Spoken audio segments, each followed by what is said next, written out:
All right, guys, welcome back to the channel. Welcome back to the stream. Welcome if you are new. Thank you guys so much for joining me today and for waiting patiently, as always, for the intro to finish up. I hope everybody is doing well, or as well as they can be doing on this Sunday. Am I feeling any better today? Yeah, I'm getting there. It's a process. It's kind of like up and down, Some days I feel a little bit better than others. Other days I feel a little bit down, but I'm just trying to remain consistent, as consistent as I can. Trying to remain consistent on the channel is definitely helping. Hearing that Halo's coming to PlayStation in 2025 is definitely helping.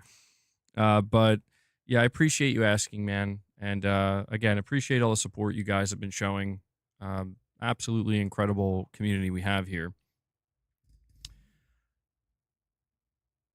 Marcus. Sorry, I was just very distracted by the boss emote underneath. I'm like, yes, Michael. Boss is here with us. Sorry. Marcus uses his milestone chat. 17 months says, add Halo to the Platinum Collection. It's funny you mentioned that because apparently, yeah, the Master Chief Collection, we're going to talk a little bit about this. We talked about this in my last stream, but I'll let you guys know what the discussion's basically going to be like today.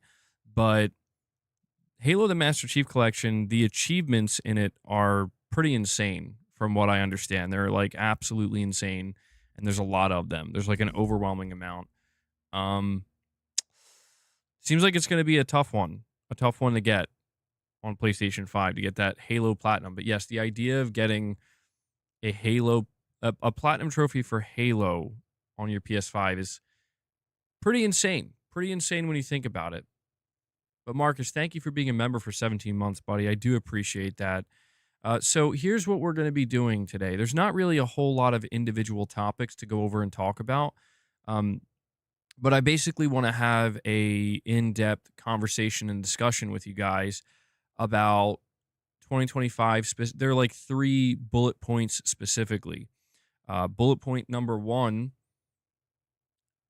somehow, apparently, Sony is going to be getting both GTA 6 and Halo on PlayStation 5 in the year 2025. Assuming that both of these things do end up coming true and, something like GTA 6 doesn't get delayed, I think that there's something very important to kind of acknowledge there where, so many people are kind of wondering, why is Sony operating the way they do in 2024 and 2025? And, what's going on there? And I feel like, well, let's take a look at what is going on when it comes to PlayStation in 2025, because, man, seems like Sony is going to be feeling pretty good about some of the things that are going to happen on the PlayStation platform in the year 2025. Second bullet point, PlayStation 5 and the Nintendo Switch 2. These two consoles are seemingly going to explode in 2025. And I want to talk about that. I want to talk about how it seems like this year is going to be an absolutely insane year for PlayStation and Nintendo in the hardware space. And then the third bullet point is Microsoft. It seems like 2025, ironically enough, is going to be Microsoft's biggest year in gaming ever.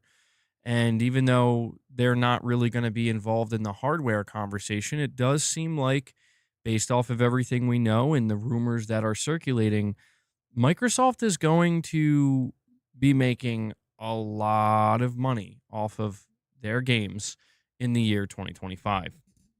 So we're going to have just an extensive discussion today. Before we do that, I want to ask you guys to please take a moment and hit that like button. Michael Werneth has been demanding you guys hit the like button. Really appreciate you having my back there, Michael. Yeah, hitting the like button helps. It lets people, discover the streams, and it does help. 2024 was supposed to be Xbox's year too. Look at how that turned out. Yeah, I understand that, but I'm not just talking about something like,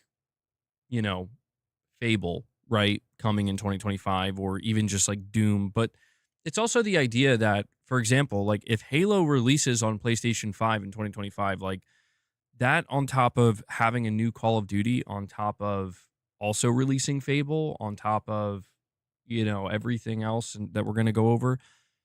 I mean, I think we're kind of reaching a point where, unless there's like mass delays, which could happen, to be clear, the rumors could turn out to not be true and multiple games could get delayed out of 2025. If these two things happen, yeah, it might not be Microsoft's biggest year ever. It might just be another year, right? So, um, from what I can tell, 2025, I know it's not like a popular thing to do on the internet these days. I know the more popular thing to do on the internet is to kind of stoke the flames and, focus on people losing their minds and whatnot. But I think 2025 is going to be a pretty insane year for the big three. I think it's going to be insane for Sony. I think it's going to be insane for Nintendo. And I think it's going to be insane for Microsoft. And I think at the end of the day, again, I know this is an unpopular thing to say, but I don't think anybody's going to lose. I think we might be looking at a year where, and this could continue going forward beyond 2025 into 2026, 2027, etc. We might be looking at a year where nobody's going to lose. We're going to lose money wise. Yeah, we're going to lose. We're going to win and lose. We're going to win because we're going to have so many games to play where we want. We're going to lose a lot of money. You think Xbox guys will lose?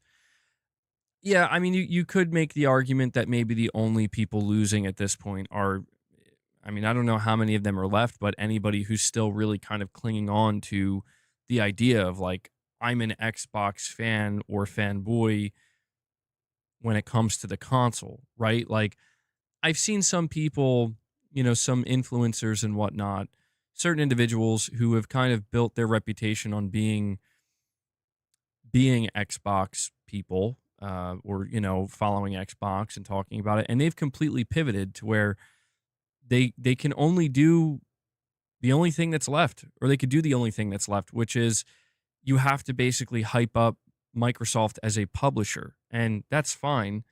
But it's just interesting to think that, like, for certain people, there's, there is this kind of history there where it's like, well, I mean, yeah, this is your only option, and people talk even about Sony as if they're in the same position. But it's just interesting because it's like, I noticed that certain people are trying to continue to stoke the flames from the publishing standpoint. And it's like, guys, I understand. I understand the importance of trying to get clicks, but it's like, first it's console wars, then it's service wars, and now it's publishing wars. And it's like, guys, at the end of the day, I think we just got to realize that it's kind of over. You know what I mean? Like, I get it. I get that some people need to try to fan the flames and keep the fire lit, so to speak. But I don't know, man. It seems like a lot of people are just having trouble doing that. And I just think it's pretty weird. Yeah. Yeah. Yeah. War never changes. I mean, I guess it's not weird. It's kind of expected, but it's like, come on, guys. If there was ever a time to maybe wake up and realize that there's a lot of games coming, man, and everybody's seemingly going to be firing on all or most cylinders. And I think that's a pretty exciting prospect, to be honest. I do. But one of the things I do want to focus on here, one of the things I want to focus on is the idea of GTA 6 as well as Halo, both releasing on the PlayStation 5 in the year 2025. That is a very crazy sentence to speak. And when I typed it out in my title, kind of hard to believe that this may actually be the reality we're looking at. MBG, are you blind, bro? Xbox is winning and you know it's true. You are just coping, bro. Yes. Yes. I am coping so hard. I can't even read your name. I'm coping so hard that I decided to put in my title today, this is going to be Microsoft's biggest year.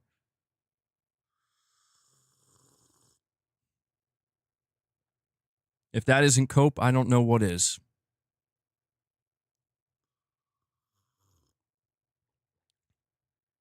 At some point, people are going to realize, man, I think a lot of people have realized, but Microsoft is not playing a game against anybody.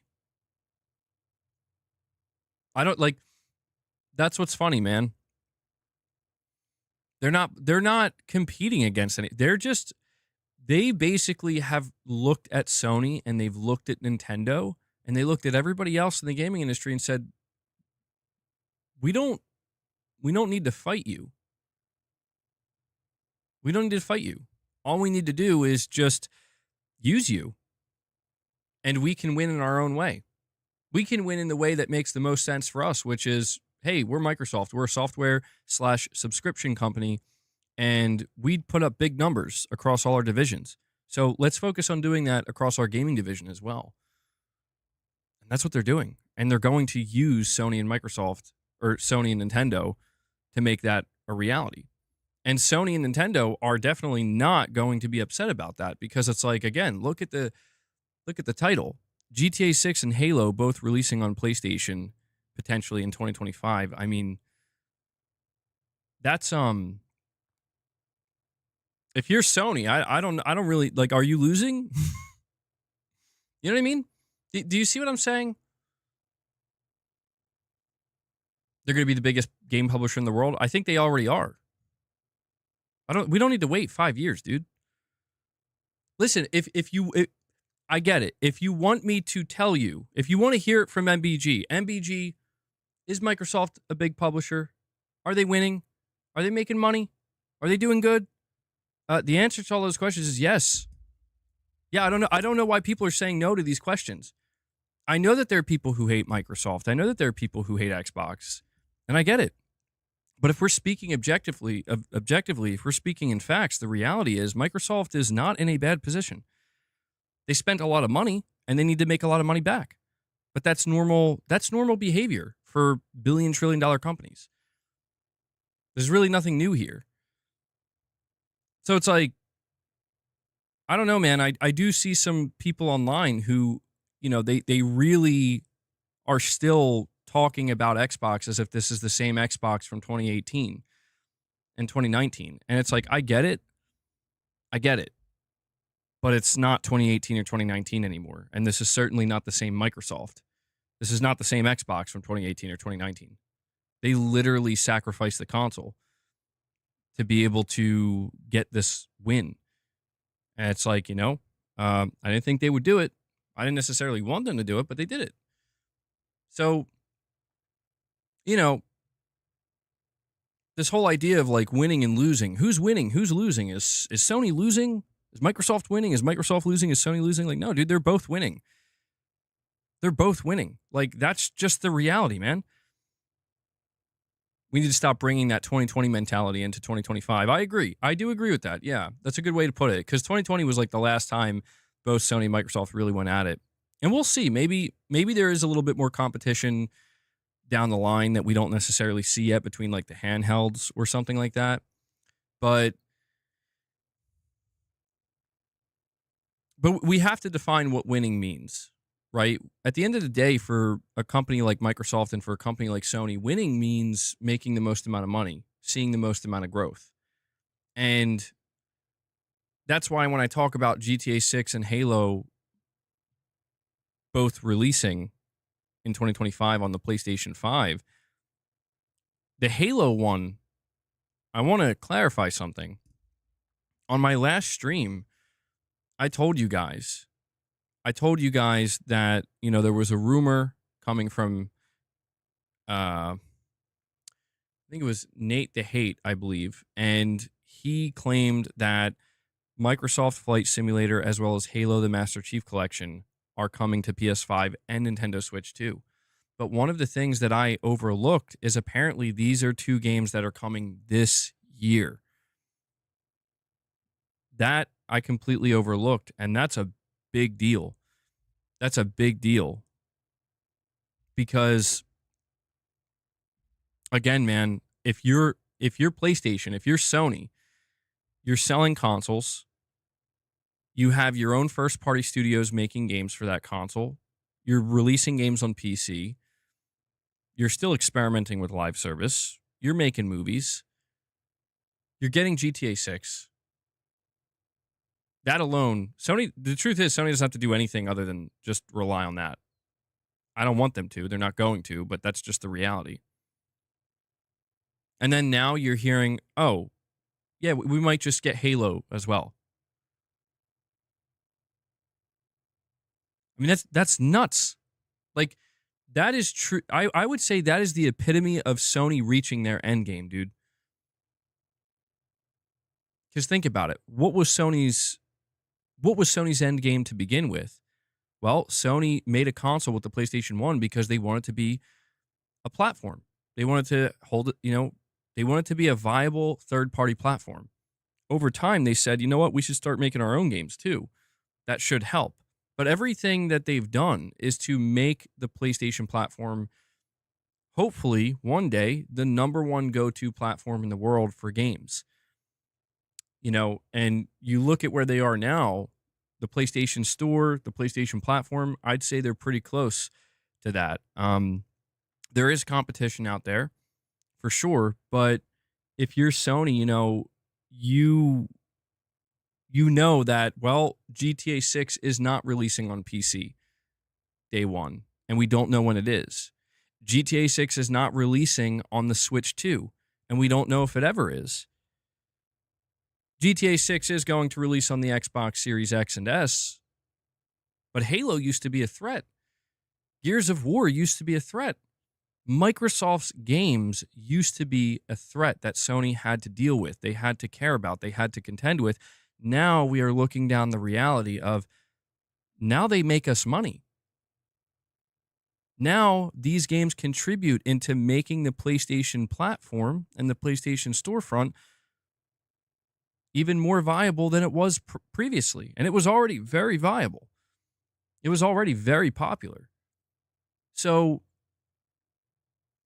that's not even factoring in, oh yeah, we are releasing Ghost of Yotei this year. We are releasing Kojima's next game this year.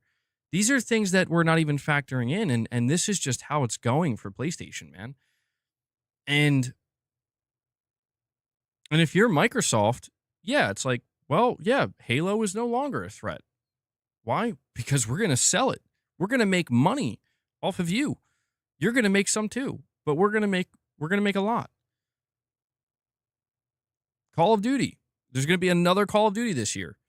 That's going to be a win for Sony and a win for Microsoft. And actually, at this point, might even be a win for Nintendo, because I wouldn't be surprised if this year's Call of Duty is going to be ready for the Nintendo Switch too. I mean, I think the reality at this point in time is that all three of these companies behind the scenes might be kind of high-fiving each other. I mean, not literally. But I think that's why it's strange to see so many people, still kind of trying to beat each other over the head in the name of these companies and in the name of these brands, when it's like, guys, I get it. There was a time to do that, but apparently Halo the Master Chief Collection and Gears of War Ultimate Edition are planned to release this year on PS5. Apparently upcoming games like Fable and Gears of War E-Day. We have two Microsoft insiders claiming that these games are going to come to PlayStation, maybe not day one, but they are planned to come to PlayStation. They're not being purposely held back, Exclusivity is not the name of the game anymore. Not for Microsoft. And even though Sony wants to hold on to exclusivity, and Nintendo obviously will hold on to exclusivity, it's fascinating. It's fascinating to see how these things are kind of playing out.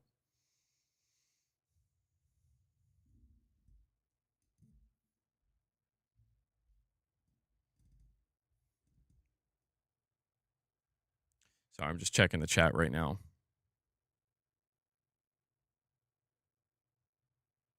You don't think Microsoft cares about consoles anymore? They want to dominate as a publisher? Well, see, that's what's interesting from Microsoft's perspective. When we compare Microsoft and Sony, from a publishing perspective, Microsoft is a much bigger publisher. Microsoft is now going to make way more money as a publisher than Sony is. Way more. But see, that's the thing. Sony is beginning to, well, I don't even want to say they're leaning into it. It's just Sony is in a position that Microsoft they were trying to get into, but they were unsuccessful in doing so. And that is, well, we want to be the most viable platform holder, right? Microsoft, the reason why they entered the console market, and they learned this over the years as well with the original Xbox, the 360, and going into the Xbox One and Series consoles, is they saw how lucrative, truthfully, they saw how lucrative it could be. Well, like, look at what Sony's doing. Sony's out here selling like 120, 130, 140, 150 million PlayStation 2s, and they're making bank. They're making bank by not even really doing anything because, well, they just created a platform, for people to buy their games on. And developers and other third-party publishers are flocking to it because there's money to be made. Sony gets a cut of all of it. Sony releases any of their own games, they get all of it for when it comes to their games. Microsoft wanted that too, but eventually they realized, and it seems like it was with the Xbox One and PS4 gen, they realized that they're just not going to be able to do that in the console space. Sony, Nintendo have. And there's just seemingly not going to be enough room for a third one, mainly because what Microsoft was doing, Microsoft was essentially doing the same thing that Sony was. They weren't really forging their own path, so to speak, like Nintendo was. So Microsoft gave that up in favor of, all right, well, if we can't be a revenue leader as a platform holder, can we be a revenue leader as a publisher? And the answer to that question is, well, originally the answer to that question is no. The answer to that question is no, because it's like, well, how many first-party studios do you have? How many, valuable IPs do you own? How many successful live service games do you have? And the answer originally is no, we can't, because it's just not, we don't have enough. Jacob, thank you for the $2 super chat. You're saying, how much will GTA 6 affect PS5 sales? A lot. A lot. Oh, yeah. Oh, yeah. GTA 6 is going to uproot a lot of people who are still on PS4. A lot of people who are, to be honest, I think GTA 6 is going to even get certain PC players. Not a lot of them, but I don't want to say if it would be a lot or not, but it will get PC players to buy a console, maybe a PS5, maybe an Xbox. It's hard to say which one, but GTA 6 is going to move. I don't know that I feel comfortable trying to predict how many units GTA 6 is going to sell, let alone how many consoles it's going to sell. All I know is that it's going to break records across the board, and the PS5 is going to be at the center of that. That's what I think needs to be kept in mind, or we need to keep in mind when we're talking about it. GTA 6 is going to break all records across, like not even just in video games, across any form of entertainment. It's going to shatter every single record in history. And the PlayStation 5 console is going to be at the center of that. The Xbox Series X and S will also be you could say at the center of it, but the reality is there are way more PS5s out there. The reality, likely, I can't say this for a fact yet, but it seems very likely Sony's going to have the marketing rights to GTA 6. I would be surprised if they didn't. Maybe they don't. Maybe at the end of the day they don't. Maybe it was too expensive for them. I don't think Microsoft is going to have the marketing rights. I don't think Take-Two Interactive would feel comfortable doing that because they're not the market leader. I think Take-Two Interactive wants to partner with the market leader because that's going to be their best shot of maximizing sales and profitability. And so I don't feel comfortable trying to predict the amount of units per se that GTA 6 is going to sell or how many consoles it's going to end up selling alongside it. But I just know that it's going to, I think, blow people's minds when like I don't think anybody's actually truly ready for what GTA 6 is going to unleash. I don't even think Sony's ready. I don't think Sony or Microsoft, I don't think anybody's ready for what this game's about to do. I think um it's going to be quite shocking to everybody. Even the analysts. I think even the industry analysts are going to be like, "Oh my god. How is this even possible?" Cuz something that I think a lot of people haven't really been talking about or even considering with GTA 6 specifically is they haven't said a single word about GTA Online 2. They haven't said a single word. I mean, truthfully, they haven't really said much at all about GTA 6 in general. But we know so little. We know so little, and there's so much hype that people are just I want to say they're making things up, but they're like daydreaming and fantasizing about getting a second trailer and obsessing over numbers they're seeing in the hopes that they're going to get a second trailer. It's like I don't think people are quite ready for what's going to happen when they actually show the game. They actually set a release date and it's real. It's like this is it. It's real. It's happening. Oh, and here's GTA Online 2 by the way. And I don't think people are ready for the way that Take-Two Interactive and Rockstar are going to handle GTA Online 2. I think a lot of people think GTA Online 2 is just going to be basically a copy and paste of GTA Online 1. I don't think so. I do not think so. I think they're going to be doing some very different things. I think this time they're coming in prepared. Keep in mind, with GTA Online, originally, Rockstar nor Take-Two Interactive came in prepared. It was just a kind of afterthought. They were like, we'll just see what we could do with it. Maybe we can make a little bit of money. I think this time they're fully prepared. I think that one of the reasons why GTA 6 development has taken so long is because they have major plans for GTA Online 2.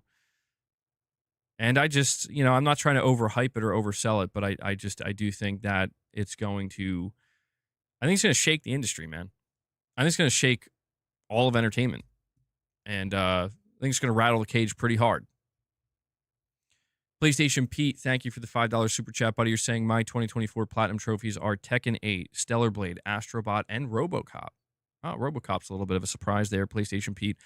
That's pretty good overall. I did get the Platinum for Tekken 8. I did get the Platinum for Astrobot. Didn't get the Platinum for Stellar Blade, and I actually haven't played RoboCop, although I heard it was pretty good. Well, that's good, man. You have to tell me what your total trophy count is now, or Platinum trophy count is. I'm at 45 Platinums. I'm hoping my 46th Platinum will be Silent Hill 2. That's my hope, anyway. Saying people seriously overestimate the success this game is going to have. Nothing about the climate suggests that. I don't know, man.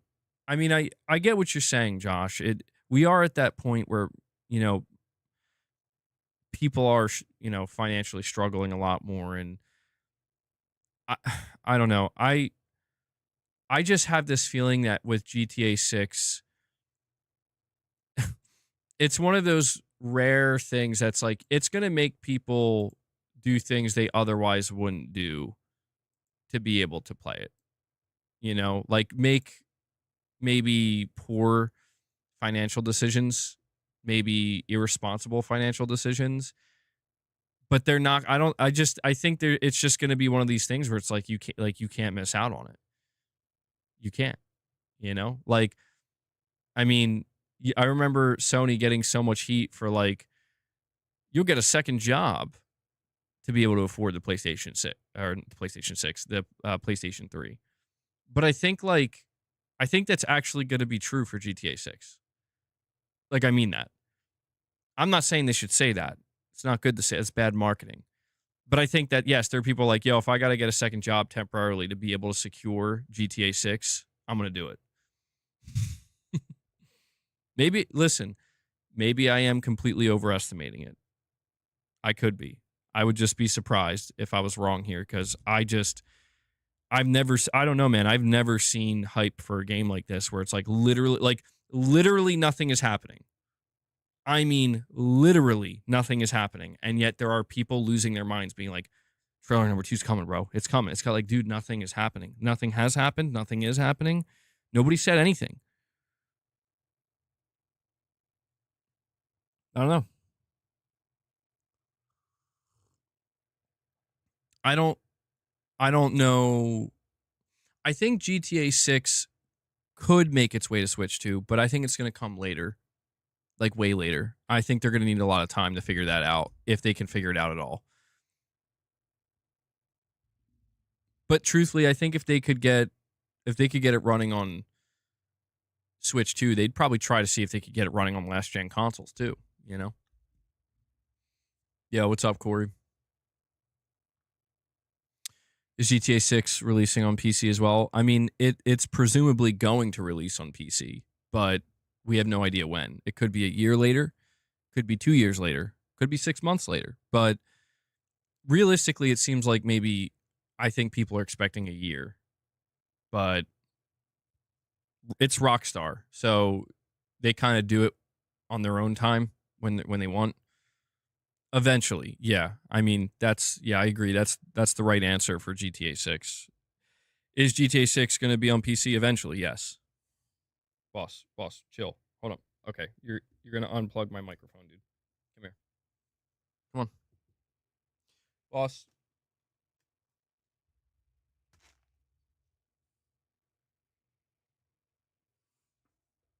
Will I stream GTA 6? Oh, yeah. Yeah, for sure. For sure, I'm going to stream GTA 6.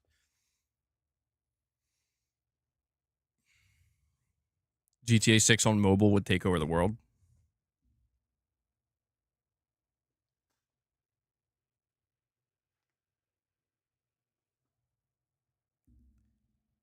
Depending on the release date, you're definitely interested in playing Gears again on PlayStation. Well, yeah, that's the whole thing, man.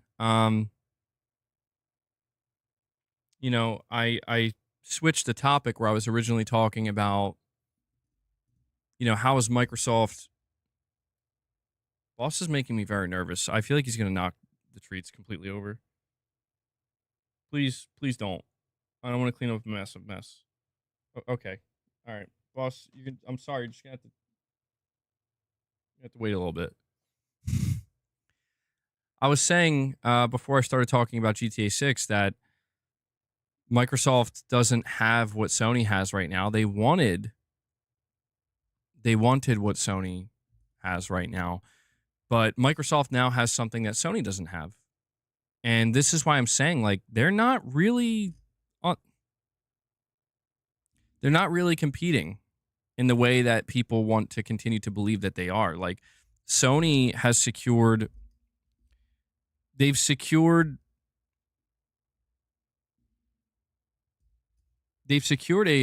platform, a stronghold, a foothold, I should say, on with their platform and with their storefront. And that's something that Microsoft's not going to be able to undo.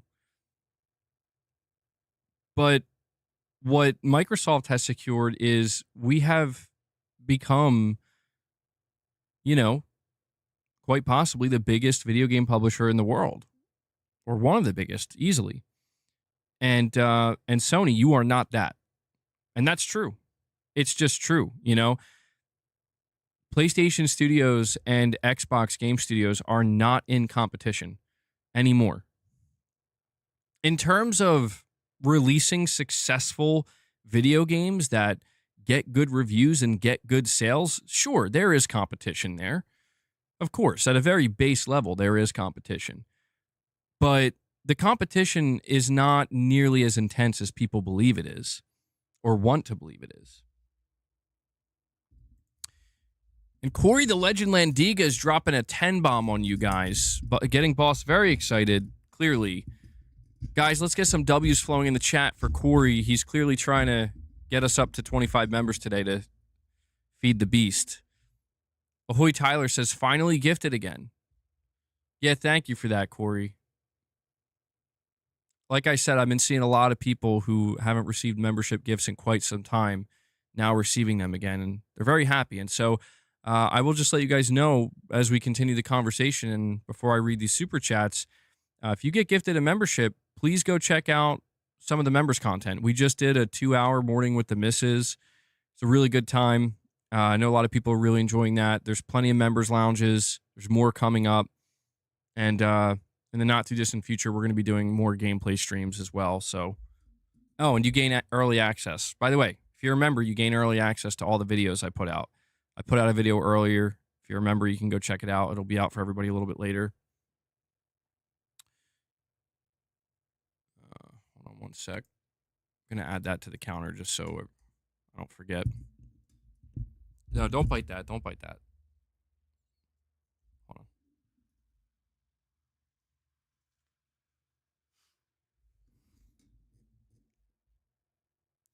on. I have 2 super chats. Guys, hang tight. I'm going to read them in just a minute.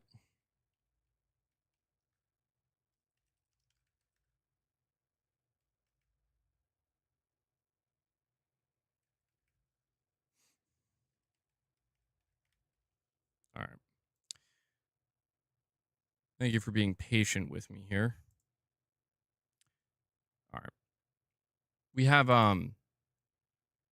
a super chat from Yaron, and they say, "Did you see Nvidia's new new AI supercomputer?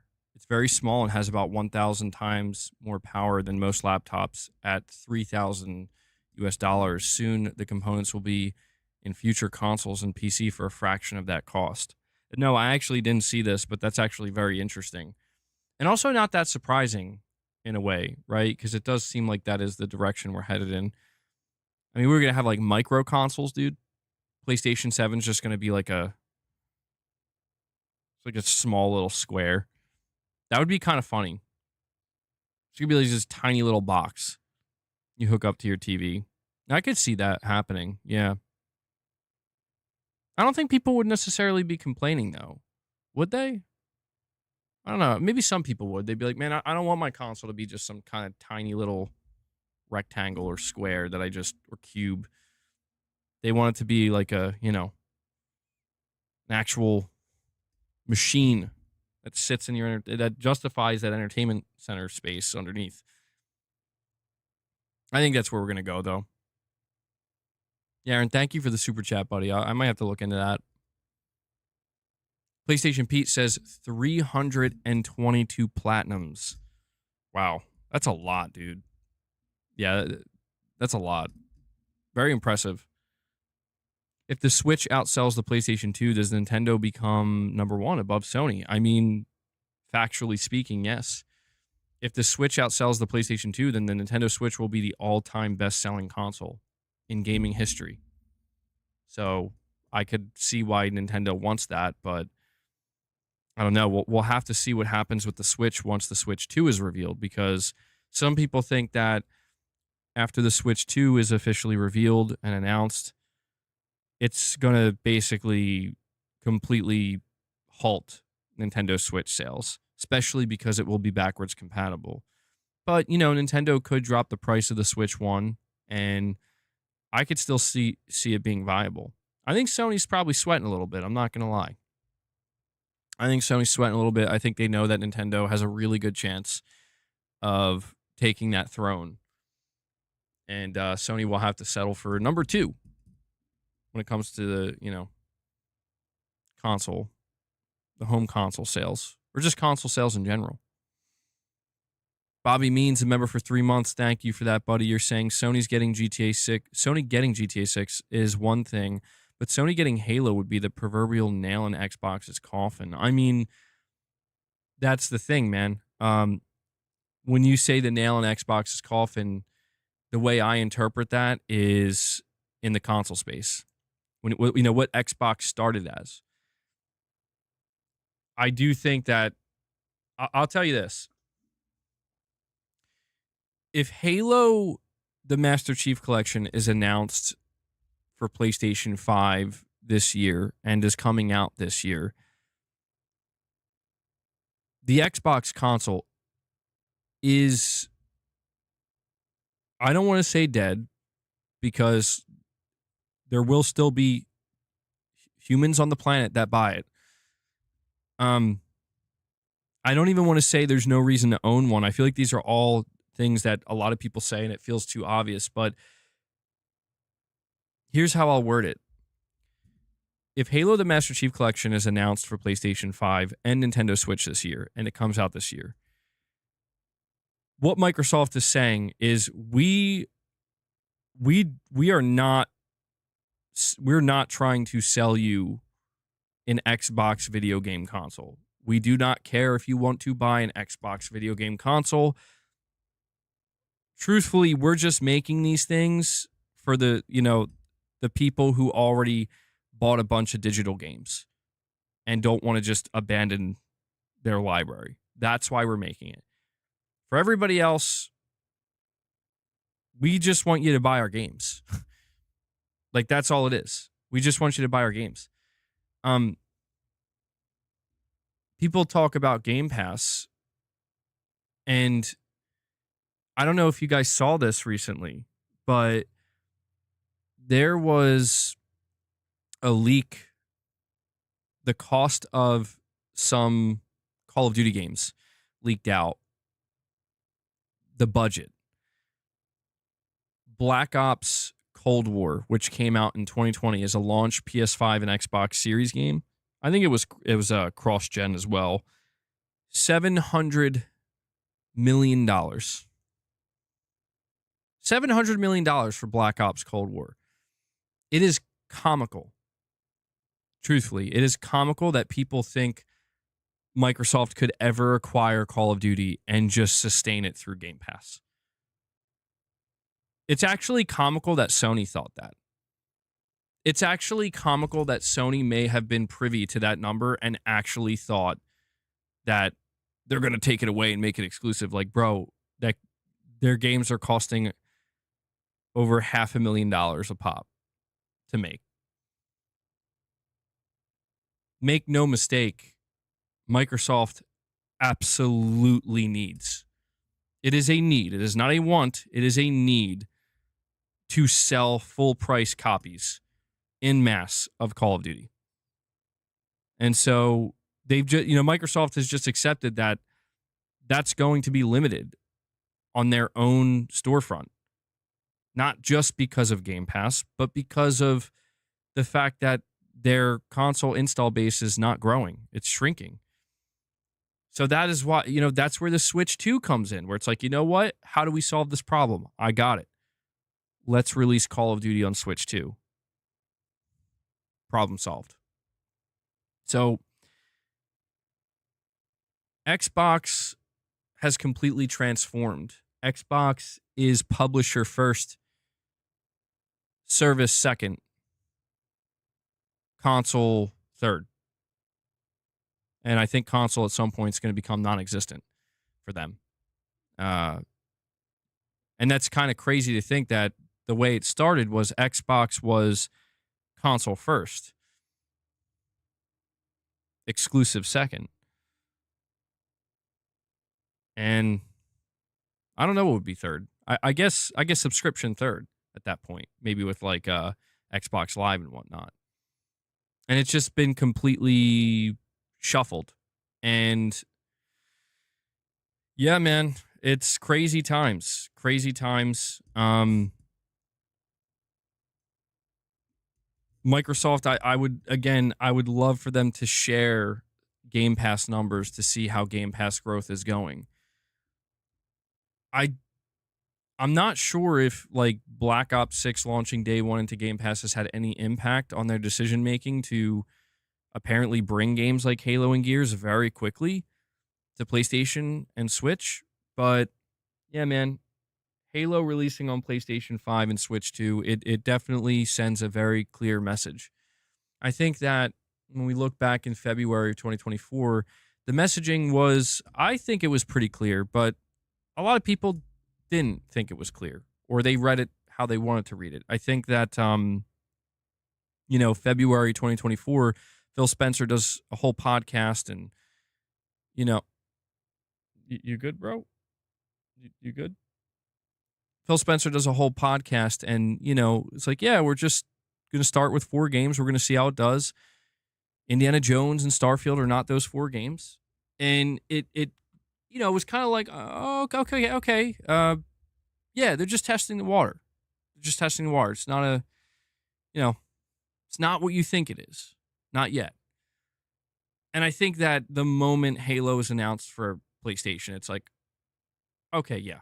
Well, that's it. There it is. And there it is. You know what I mean? It's like that's it. It is over. It's over, but it's just beginning, if that makes sense. Xbox, for what people knew Xbox as, what they saw them as, that is over permanently. Like that's done.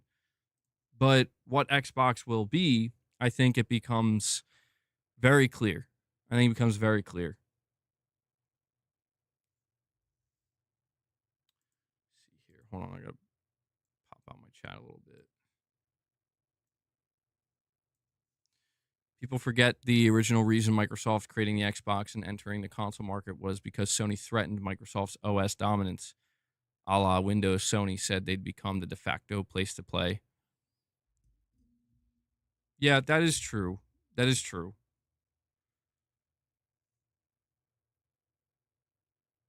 Xbox is over, but a new age of PlayStation gaming is just beginning. I mean, it it feels like it. I would say with Nintendo too, though. Like that's why I said in my title, man, like Microsoft is just Microsoft is totally fine now, just being in the background, raking in money. That's it. They're totally fine with that. Like they're just like, yep, you guys are winning. As they rake in another pile of money. You know what I mean? Like, you're winning. Yep, you're winning. But that's the thing is they are winning because it's like they're raking in money too. It's just such a funny thing to watch play out because I think people have this kind of idea that, well, this is going to make Sony not want to make good games anymore. It's like, no, that's not going to happen. But, Microsoft is also, because there was also that kind of fear of like, is Microsoft going to care about making good games anymore now that they have Call of Duty and whatnot? It's like, well, yeah, of course. Because these games are not getting any cheaper to make, man. And the reality is, you want to sell a lot of copies of your game, you got to make sure it's good. Doesn't matter how you want to sell it. Doesn't matter if you want it to be exclusive. Doesn't matter if you want to put it in a service and try to sell copies of it. Like, fundamentally, the game has to be appealing. It has to be good, and people have to enjoy it. And it has to have appeal. And if it doesn't have those things, it doesn't really matter what you do with it. And so the problem that Microsoft may have had, which is, man, they can't really make good games or they're struggling to make good games, they effectively solved that problem by buying a shit ton of studios and a shit ton of developers. And over the years of them doing that, like, it's been years. It's been years since they bought, those 5 studios in 2018. It's been years since they bought Bethesda. It hasn't been that long since they bought ABK, but ABK had there's a lot going on there. A lot. So they made sure with that purchase that, you know what? If we can't ensure that the next Halo or Gears of War is a big hit, we're going to have this instead. We're going to have something. We're going to have something that's going to be a big hit. And, yeah.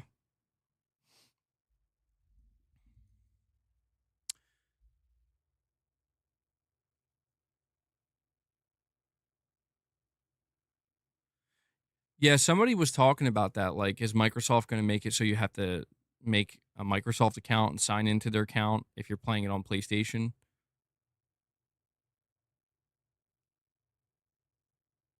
Okay, you're saying the conversation around this topic is so cringe and misinformed.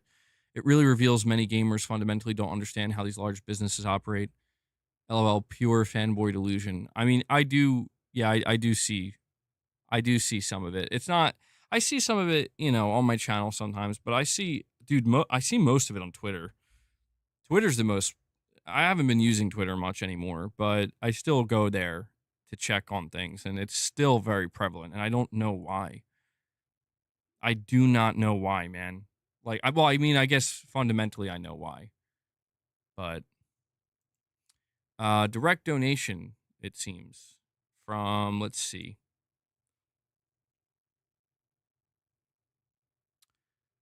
Rich Rod. Rich Rod says, Colt, don't you ever disrespect MBG Nation. Looking like an unswallowed Hawk Tua. Colt, don't you ever disrespect us looking like a thumb fresh out of the ... Man. Oof. Damn, Rich Rod. Damn.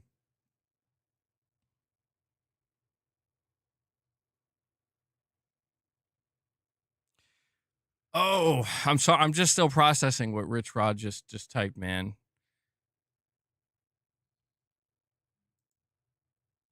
Hold on. I want to see something real quick.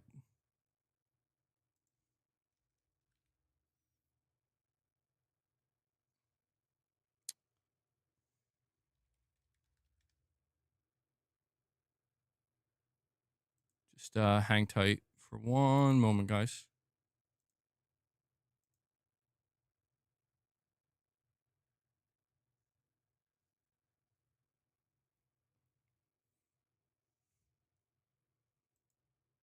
Okay. Digital Dude 25 says, I got told my future by an Xbot today on Twitter. They said I would stop buying PlayStation games the moment Xbox puts all their games on PlayStation. Huh. Yeah, that's what you got to stay off of Twitter, Digital Dude. That's the problem.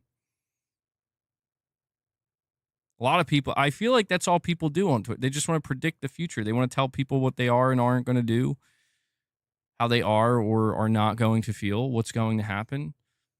There's a lot of angry, upset people, man. Not playing enough video games. You can't play games all day, every day, but goddamn. Take a break. Take a little break from Twitter. Play some games. It's going to be all right. Have some fun.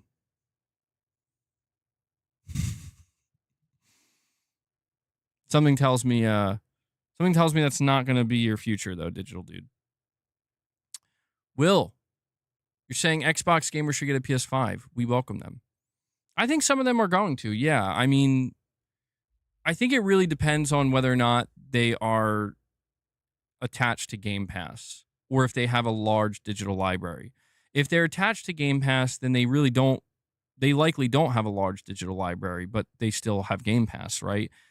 So I think it's going to be a certain subsection of Xbox players where it's like, I did prefer to buy my games, but I don't have the biggest digital library, or I'm okay with abandoning my digital library, and I never cared about Game Pass, or I don't care about subscriptions. So, and I would imagine there's also a layer of they probably have to have some interest in PlayStation's games.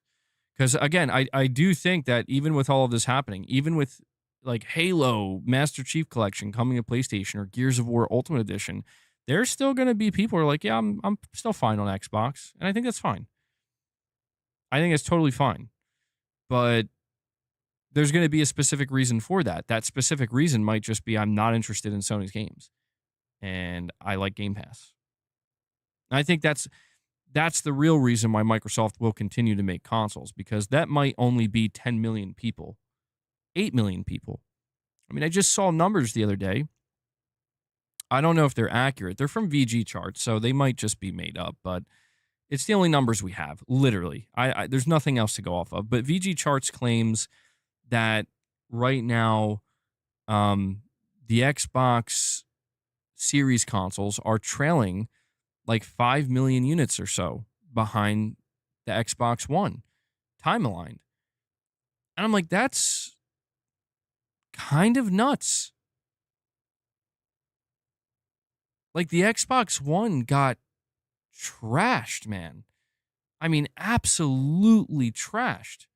People actually felt pretty decent about the Xbox Series consoles, and yet, according to that data, again, I don't know how accurate it is, but it wouldn't surprise me if there was some truth to it, where it's like, yikes. No wonder why Microsoft is doing what they're doing. And if the Series consoles basically top out at around 30 to 33 million sold, that's not nothing, right? That's still something. But I think it's safe to say that you're probably looking at getting half that with your next Xbox console. You know, I think you're looking at getting half that because keep in mind, the Series X and S were sold on here's Halo Infinite, here's Starfield, not on the PlayStation. Meanwhile, the next Xbox might be releasing under the condition of, yeah, the next Halo is going to be on PlayStation. I feel like that dramatically changes a certain amount of, like, if you're talking about 30 million people, I think there's a good chunk of those 30 million that are going to be like, well, yeah, I'm either just going to go to PlayStation or PC at this point, I mean, shit.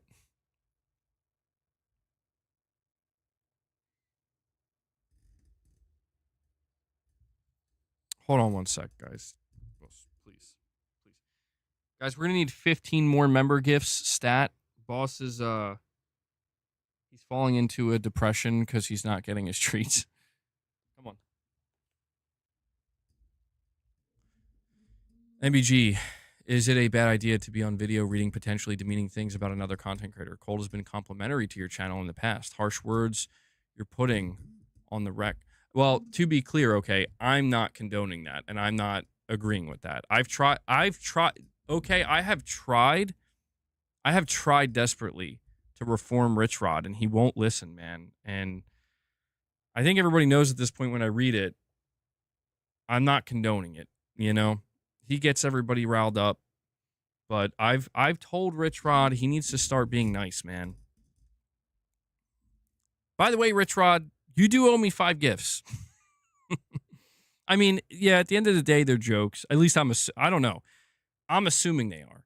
But I told Rich Rod there's going to be a tax specifically for him and his violent tendencies. So, Rich Rod, I ain't reading another one until you drop that 5-bomb, bro. As I say that, Titus comes in and drops a 5-bomb. Titus, thank you so much, man. That brings us up to 15 on the day. We are 10 away from being able to feed the beast. Titus, thank you for your continued support, buddy. Let me add that to the counter here.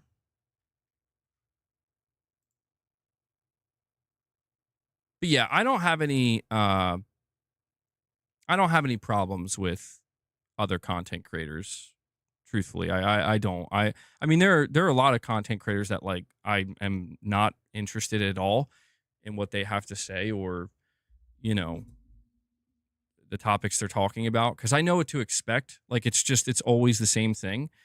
And that's fine. Maybe some people I'm sure there are people that view me the same way, but I don't have any ill will towards any other content creators because I'm just worried about what I'm doing here, and they're in their lane. I'm in my lane. And there are times where I get attacked, and I don't push back or try to fight back or anything like that because it's like, well, who's doing the attacking? Why are they doing it? What's the end game here?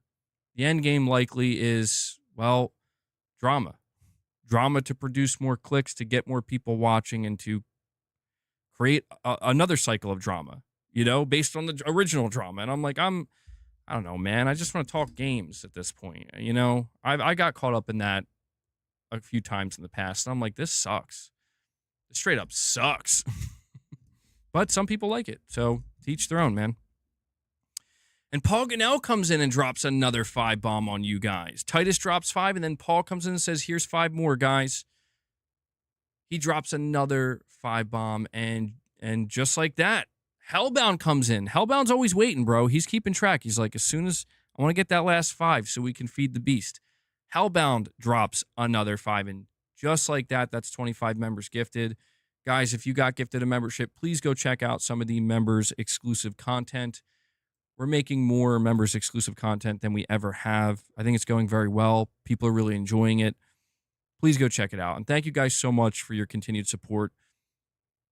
I'm going to add that to the counter here, and we will feed the beast. And OK comes in and drops another single membership as well. OK, thank you for the continued support. Bro, that's 26 members now. Yeah, guys, keep it going if you're able to, because we're a long ways away from hitting that goal. It's a large goal, but it's a large reward.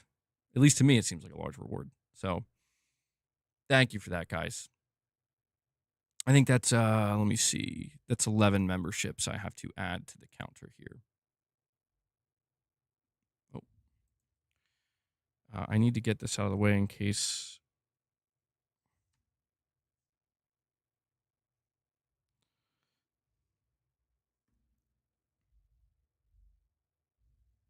All right. I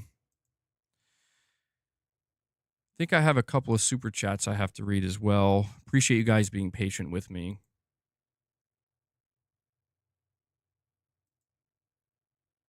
Did that update? Oh, okay, it did. Boasty, read me. It's time to feed the beast. All right, here we go, bro. I know you've been waiting.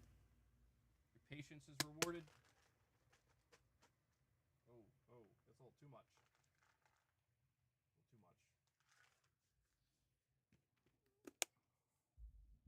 Boss, thanks you guys.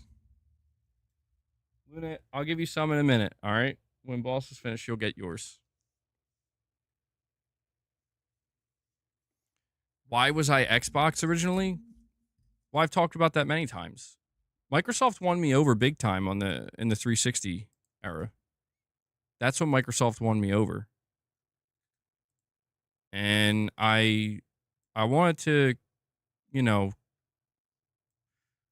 all throughout the Xbox One gen, I was kind of thinking like they're going to get back to that greatness. And listen, I know that there are people who still absolutely despise Microsoft and Xbox, but the truth is like I've like completely let go of that at this point.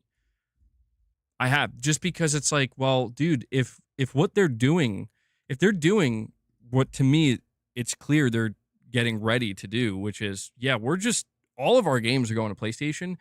It doesn't make it so that suddenly I like all of your games now. Like, for example, and this sounds kind of funny, like I've played Halo in the past, but I just could never really get deeply into it. It never really. I enjoyed most of what I played, but I just couldn't get super into it. I'm like, I see why people love it, but it's just not, I don't know. It's just not really capturing me the way it's capturing other people. And that's, to be honest, like I've been that way with quite a few games. You know, I didn't finish the fight, man. I'm sad to say I didn't finish the fight. If the Master Chief Collection comes to PlayStation, I don't see myself playing it. I mean, I don't know. I'd have to really think about it. I have to really think about it.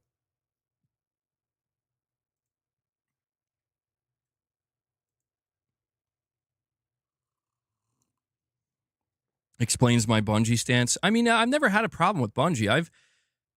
I played a little bit of Halo Reach. Yeah. Halo Reach, I think, was actually the Halo where I actually tried to get deeper into the multiplayer. And I did have some fun, but at the end of the day, I don't know, man. It didn't. It's weird because all I remember thinking is, I just like Call of Duty better. And that's ironic now because Microsoft owns Call of Duty now too, but that's just the truth. Like I remember when Call of Duty 4 Modern Warfare came out, I was just, that they got me. Like Call of Duty got me, bro, with that game. I'm like, I'm playing World at War. I'm playing Modern Warfare 2. I'm playing Black Ops 1. I'm playing Modern Warfare 3. Like I couldn't be pulled away from Call of Duty. And the few times I really tried to get deeper into Halo, I'm just like, but it's not, I don't know. I'm just not enjoying, I just want to go back and play Call of Duty. Halo required more skill. You're probably right about that. Yeah. I did struggle with Halo a bit. I did. I'm not even going to lie. I noticed that about Gears and Halo. I think I just straight up sucked at those games. I'm not afraid to admit that. Like there are some multiplayer games that I do well at, but then there are others with like certain mechanics where I'm like, maybe that's why I never enjoyed it. You know, I'm just getting shit on it. I'm like, man, I can't adapt and overcome. So I'm not the best Call of Duty player either. Like I'm not. I'm decent at Call of Duty, but I'm not like that good. Well, I don't know. A couple of my members played some Black Ops 6 multiplayer with me in some private matches. So you get those guys can tell me how I was, but the idea of Halo the Master Chief Collection coming to PS5, truthfully, like I'm assuming that's not true, Unknown. You weren't even there. That's not true. Well, there were definitely some people I was playing against that were way better than me. I'm like, okay. All right. Were you there? I don't know. I don't remember. Maybe you were actually. I thought I was holding my own. That's all I'm saying. I thought I was holding my own. But if there's a physical PS5 copy released of Halo the Master Chief Collection, I'm going to buy that because how could I not? Like, yes, Microsoft, I'm going to support this because I need to have that on my shelf. Like, I can't.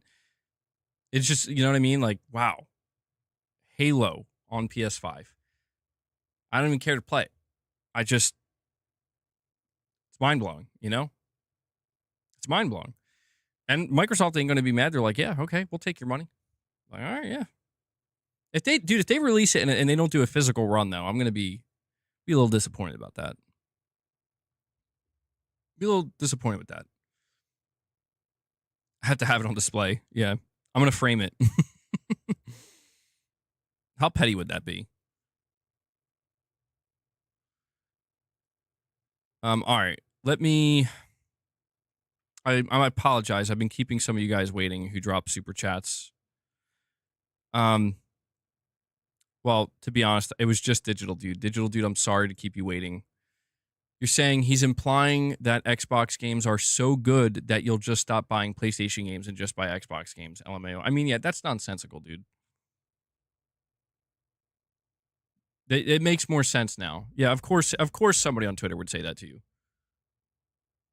They would dead serious say that to you. Xbox games are going to be so good that you're not even going to look at a PlayStation game again. Like, dude, I don't understand how anybody could have that mentality. Whiskey Gaming are saying, I remember running SWAT and Team Snipers, got to a level 48 with my buddy Kyle. Good old 360 days, LOL. Yeah, man. It's a little bit different, maybe a lot different, but one of the games I remember playing so much of during those days, speaking of like good co-op games, just good multiplayer and co-op games, dude, Rainbow Six Vegas 1 and 2. Goddamn. I mean, that was it, man. That was it. Anybody else remember Terrorist Hunt?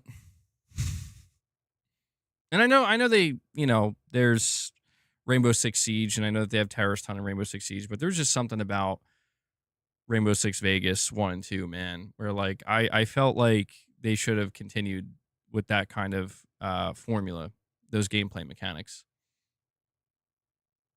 But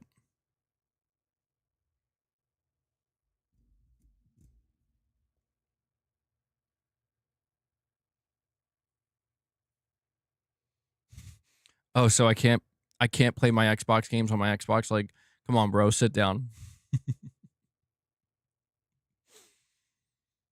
I don't know who that was to, Xbox is King, but it's just so funny. I don't know why it's so funny. Like, no, bro, you can't play your Xbox games on your Xbox anymore. Why is that funny? I don't know. Something about it.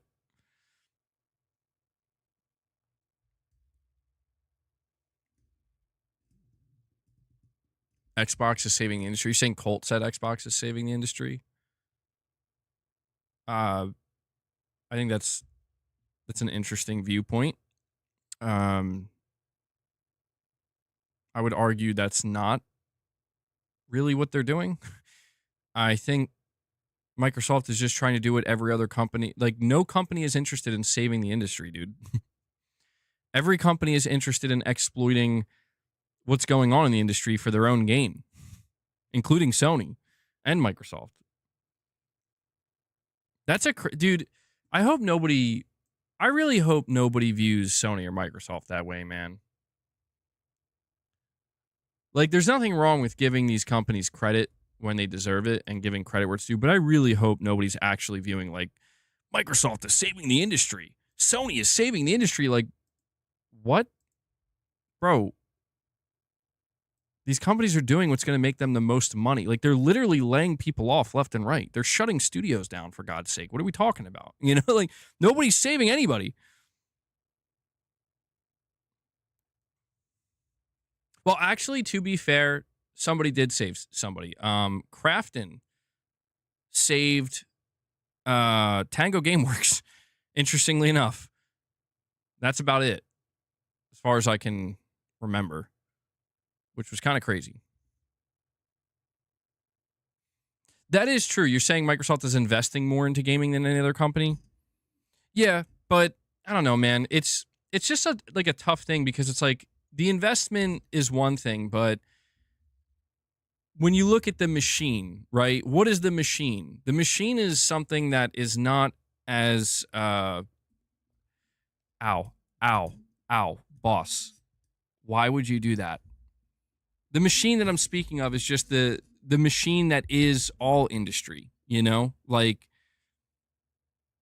it almost becomes like a philosophical thing, which I'm not trying to get into, but I just think that we always need to keep in mind that at the end of the day, these companies are not here to do anybody any favors. Truthfully, they're not. They can do some things that come off that way where it's like, oh, this works out great for me, but it's because they're going to get something in the end from it. They're going to win. They will never make a decision that is just purely in the interest of any consumer or customer, like purely. It just doesn't work that way, man. And I think mostly everybody understands this. Doesn't mean that they can't make smart decisions, you know, like mutually beneficial decisions. That's the middle ground we want to be at. Are they investing into gaming or publishing? Is there a difference? I mean, it's kind of ironic in a way because it's like Sony's like, movies. Movies, bro. Don't you guys want a Helldivers movie? Don't you want that Horizon Zero Dawn movie? And it's like, look, I don't fault Sony for doing it. There's nothing, like, Microsoft is doing that to an extent too. It's just kind of funny a little bit. I'm not going to lie. I think it's just a little funny. I think Sony's just trying to play to their strengths, though. And I don't blame them. Like, if you're Sony, you have a whole division that makes movies. You have Sony Pictures. Like, yeah, you should be trying to leverage that for some of your IP. But I do think that some of the things PlayStation has done or is doing, you know, they do deserve a lot of credit for. But I don't know, man. Maybe I'm just becoming more cynical over time, generally speaking.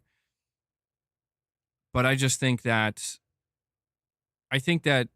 when it comes to following these different platforms, people sometimes, not everybody, but just certain people, you know, in certain conversations, they tend to, I think, just overinflate things or make things seem way worse than they actually are. And I think it's just one of those situations, as always, where the truth is probably somewhere in the middle. The truth for Sony is that they're not nearly as bad as people are making them sound. Maybe they're not as good as people are making them sound either.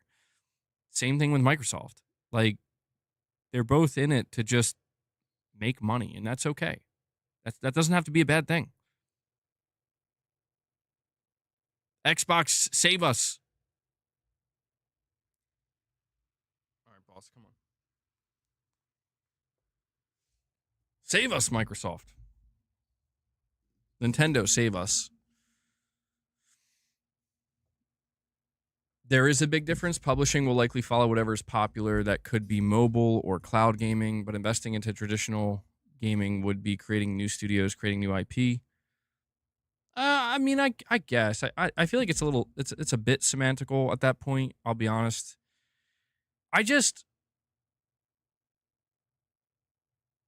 When I look at Sony, right?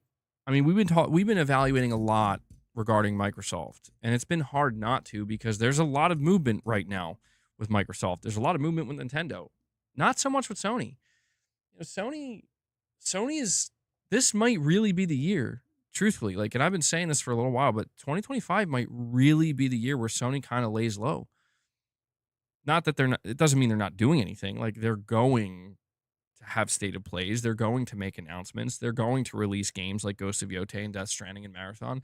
But I mean, like, Sony may really just kind of like, there's not going to be any pop this year, you know? And you could maybe make the argument that Sony also did that last year, but I think this year they might have even more incentive to just like, you don't really need to fire on all cylinders. You know, you just you have you have Ghost of Yotei, you have Death Stranding 2, and you have Marathon. You have a couple of stated plays you're going to be doing. You have a couple of announcements you're going to make. You know, maybe you'll show some Wolverine, and that's really going to be more than enough because look at everything else that the platform is getting this year. You know, like I'm just dude. If I was I am a PlayStation player, but I guess it's like when I think about other people playing on PS5, it's like, how are you guys like? How are people going to play all these games? I'm thinking I'm still unsure about Indiana Jones Xbox is King. I'm thinking I'm going to give it a shot, but I have to see where I'm at when it comes out, when I'm playing at the time. Stalker, I don't know, man. I still think Stalker. I know they said they're not making a PS5 version, but I think it's going to come to PS5. I mean, I'd be crazy if it didn't. It'd be crazy if it didn't. I'm willing to wait for Stalker. We'll see. You think I'm going to love platinuming it? You think so? Did you get all the achievements for Indiana Jones? Is it going to be a difficult platinum? If it's a fun if it's a like not an easy platinum, but a fun platinum, I might that'll definitely saying yeah. Okay, I'll keep that in mind. I like fun platinums. If I can play a game and it basically tells me like you can also have a lot of fun platinuming it, like it's not annoying or difficult or tedious, that does enhance the experience for me.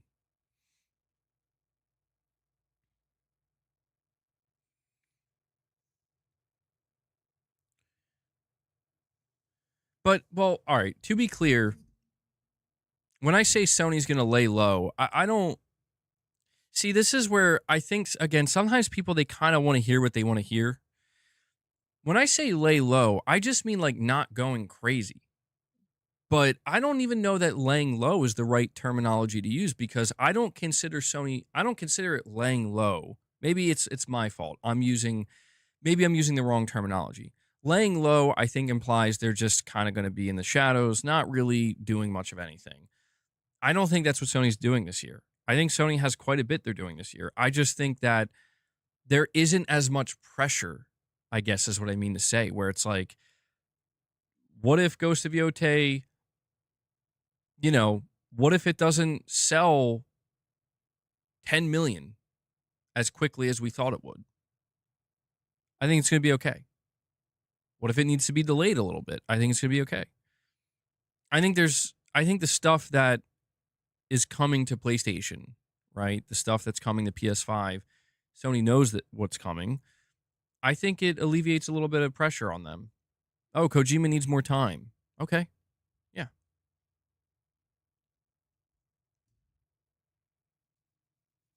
Sony's in chill mode. I'm really curious to see how Sony behaves if we see any difference in them. If the rumors we're hearing are true this year. Cuz here's what's crazy, dude. If all of the rumors we're hearing about these Xbox games are coming, Hellblade 2, Flight Simulator, Master Chief Collection, Gears of War Ultimate Edition, and all these games are coming this year, where are these getting announced? You know what I mean? When are they getting announced? And I'm just curious to see, like, does Sony look at that and be like, we can maybe hold off on this announcement a little bit longer or whatever, 3 to 6 months out. You think some of these are going to be announced at a state of play? Now that would be, dude, that would be something. That would be the biggest message Microsoft could deliver. If Microsoft wanted to just, end the conversation permanently, like this is it. There's not really going to be. It's not that there's going to be. We'll have plenty to say, but it's just like we want to just make it. We want to be as direct as we possibly can. Imagine allowing Sony to announce the Master Chief Collection. Imagine allowing 343 Industries, well, they're Halo Studios now, letting them announce Halo the Master Chief Collection at a fucking state of play, dude, or a Sony event. That would be wild. That would be absolutely wild. I don't think they would do it that way. I think they're going to want to announce that on their own terms. But I can't even imagine what Sony would be thinking at that point. I actually don't want that to happen for Sony's sake, because I feel like Sony might get in their own head. We're like, oh, well, we don't even need to reveal our own games anymore. We'll just reveal Microsoft's games. We don't need that.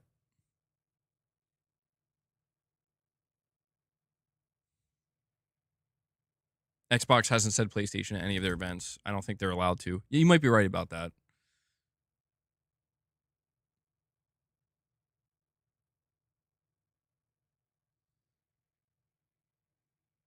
The V says Xbox is done. Why do we keep sugarcoating this? Well, but see, it's just, I see a lot of people say that, but it's like, it's not that, like, what do you mean? What do you mean? I don't know. I try to understand what people mean by that. Like, I think we just have to say the Xbox console is pretty much done. Microsoft is done with the Xbox console. That I think is true. That I think is absolutely true. And I think that's okay, because that it is what it is. But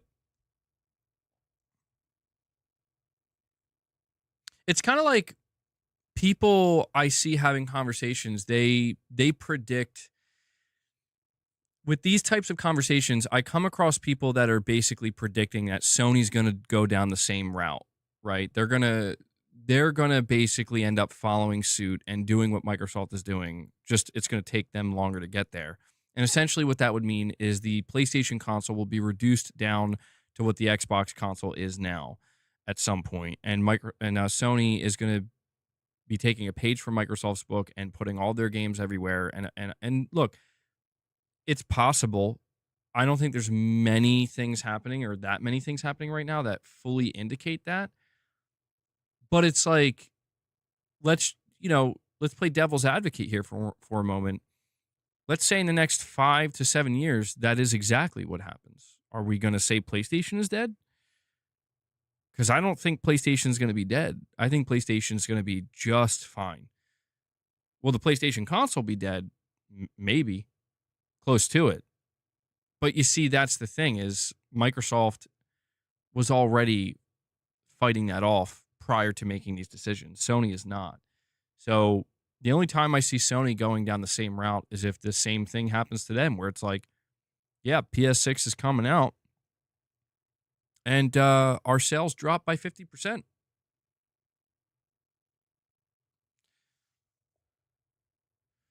Apparently, they're already sold out again, MacTube, from what I read. They were available temporarily, and then they immediately sold out again.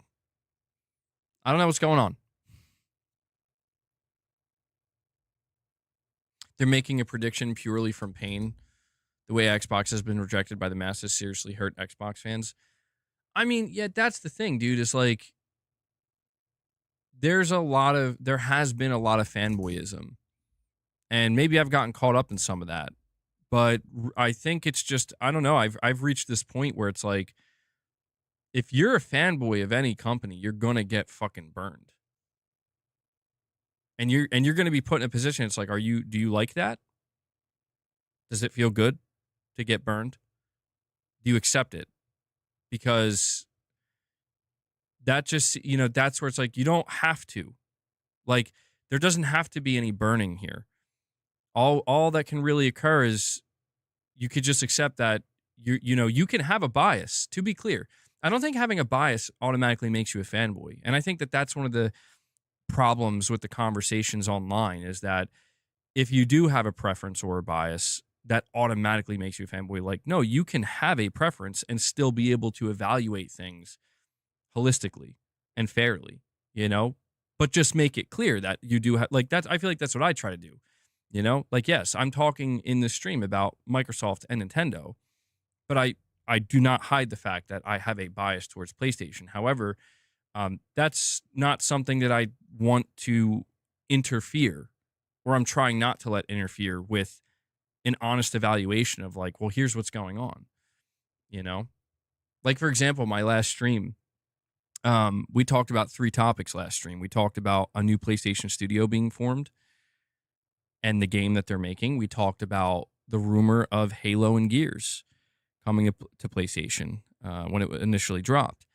And, it's like people are more focused on the fact that I'm talking about Xbox games coming to PlayStation and just like completely ignoring, at least some people are completely ignoring, like, bro, I spent the first hour of that stream basically complaining about how this new game from Sony does not sound very good to me.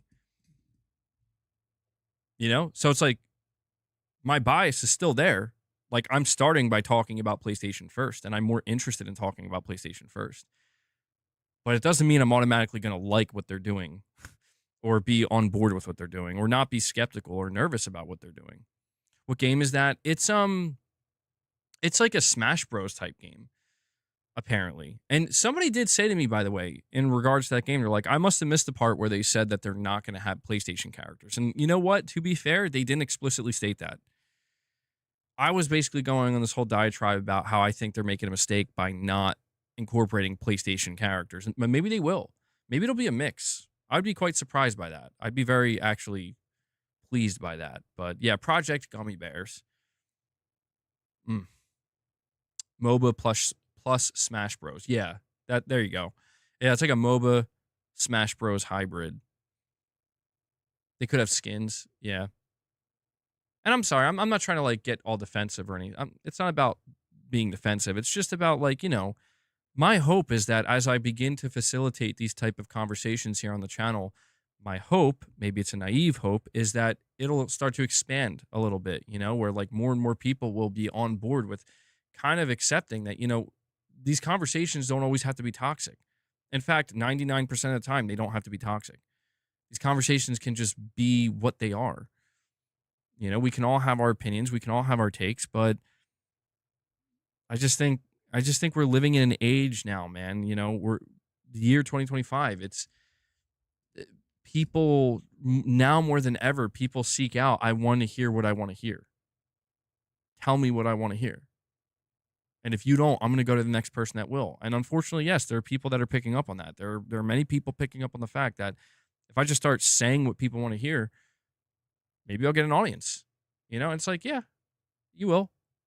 Probably, but things change, things change, and that thing that people want to hear that day, that week, that year, give it enough time, and that might not be what they want to hear anymore. Have I turned over a new leaf? Pretty much, yeah. Pretty much. At least I'm trying to, and it's because, I don't know, just I'm just thinking about the idea that, bro, I don't know how anybody could be unhappy this year with gaming. Unless of course these games come out and they're garbage, which, is possible, but unlikely for most of them. Have I platinum Silent Hill 2 yet? I'm so close, dude. I think I'm 3 chapters away.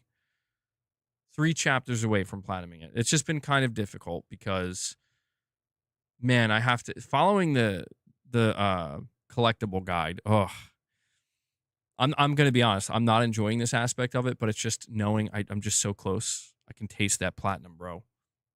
I'm not gonna stop. I'm not gonna give up. I'm gonna see it through. You can't please everybody in gaming. The Pro Drive is actually available on Amazon. You just checked. Oh, well, damn. Great news. Yeah, you're right. Bro, maybe Sony did hear me. They're like, he's on to us, man. He's on to us.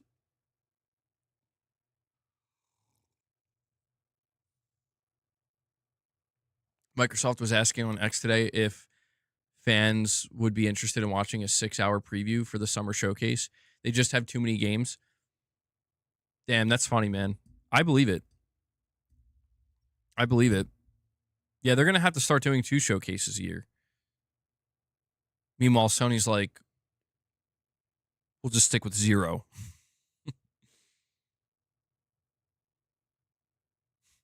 Thank you, Miguel. Yes, you're bringing. There you go. You don't think that secret LA studio is making Project Gummy Bears? Bungie is situated in Washington. Their devs are likely going to be around that area. No way a bunch of them moved to LA all of a sudden. I mean, I will tell you, man, when I was reading the job ad for that game, the way that they were describing it, I'm like, this is not how I would describe a MOBA Smash Bros. Hybrid. Like, they're like the next big blockbuster AAA title. We need experienced developers who have shipped multiple AAA games. I'm like, I don't know. Like, that's just not. It feels like a bit much, you know? Yeah, kind of a bad time to move to LA for sure. It's just a bit much for a game like that, I think. But you know, when they put out job descriptions like that, they're trying to get developers excited, you know? So when they read stuff like that, they're like, "Ooh, I think I might want to work here," you know, or apply. Let's not kid ourselves here. The majority of the money Sony makes is from third party. Yeah, I mean, it's true. It's true. But that's what I'm saying. Like, Sony, that's what PlayStation started as, man. PlayStation started as, we want to create a platform, you know, for third parties to sell games. And I don't know if it's the majority of their money, but it's a lot of it. I would have to break down the numbers. Sony is making bank on their from what I can tell. Like, Sony seems to be making bank on the PS5 in general. Like, every aspect of it. They make the most from selling millions of their own games. I mean, that's what I'm saying. Like, that's what's interesting about the position that PlayStation is in, dude, where PlayStation is just making bank on everything they're doing. They're making bank on all the hardware, the accessories and peripherals, the games they're selling, the third-party games, the free-to-play games, the microtransactions across all of these games, the subscriptions. They're just making bank. And it's like, it doesn't mean that will continue forever if they don't keep up with what they need to keep up with. But no, that's not true. Sony hardly sells their exclusives. That's not true, dude. You know that's not true. Come on, man.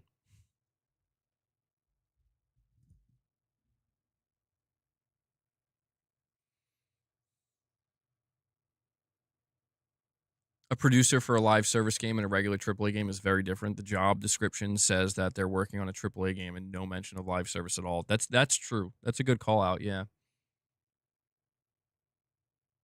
That's a good point. Yeah, I saw that, Mac, too. We covered that. It was pretty funny.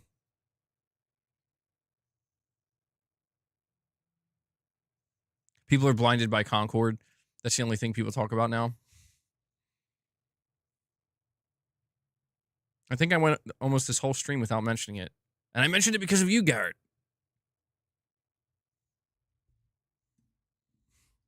Yeah, I don't. What's a Concord, bro?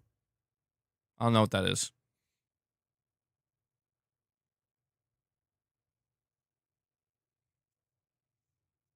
TC, you're saying if Microsoft was making so much money off of Game Pass, they wouldn't be putting other games on PlayStation. They had to pivot. Until Dawn didn't sell well either. Apparently, the Until Dawn remake flopped, seemingly. Yeah, Sony definitely put out a couple things in 2024 that flopped.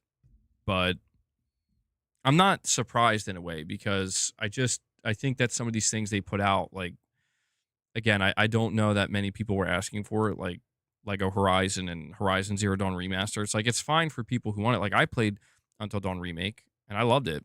These are my favorite games I played, but I also understood that like I don't know that many people are asking for this, man. I didn't even know I was asking for it. I didn't know I wanted it until I played it.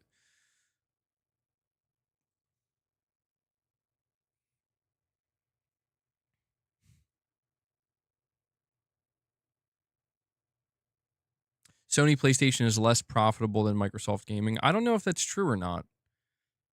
Like it might be. I don't have the numbers in front of me. But I mean, that's the thing, man. Like when we evaluate those, like if we're going to try to make those comparisons, we do have to keep in mind that Microsoft is in a different they're in a league of their own as a company, you know, like as a corporation. Sony is nowhere near Microsoft in the bigger picture. Not even close. Microsoft is in like the top 3, 4, or 5 at all times. So it makes sense that Microsoft is going to do whatever they need to do to they're going to bring the gaming sector up to be, you know, to be matching the other sectors. There can be no weak section, no weak division underneath Microsoft because they're a multi-trillion-dollar company, man. They're trying to compete for the number 1 spot in the world, literally. So, Sony, they're just not competing. That's why I've said in the past I don't want Sony to chase Microsoft because good luck. Good luck, bro. Sony's better off just slice and dice the way you know how, Stick with what you do what you do best. And I don't think it would be wise of Sony to try to chase what anybody else is doing. Yeah, I don't think they should chase what Nintendo's doing. I don't think they should chase what Microsoft's doing. I think they can take some, something wrong with evaluating and seeing, like, are they doing things that could work for us as well, that make sense for us? Take what's useful, discard what's useless to you, and apply it. I think that's fine. But I think that's another reason why when we have these conversations or when we see people having these conversations, they don't fully understand that, like, dude, Sony and Microsoft are not equal at all. They're two very different companies. In gaming, if we're just comparing gaming, I mean, that's where the conversation gets more interesting. But you can clearly see Microsoft making moves. It's like the days of being able to compare Microsoft gaming to Sony gaming they're going to dwindle. They are dwindling. It's interesting. PlayStation fans can't see Microsoft's play here and how it can very quickly imperial their business and sovereignty. What do you mean by that? Okay. I'm curious if you could elaborate on that a little bit. I think I have an idea of what you're talking about. I just want to make sure we're on the same page.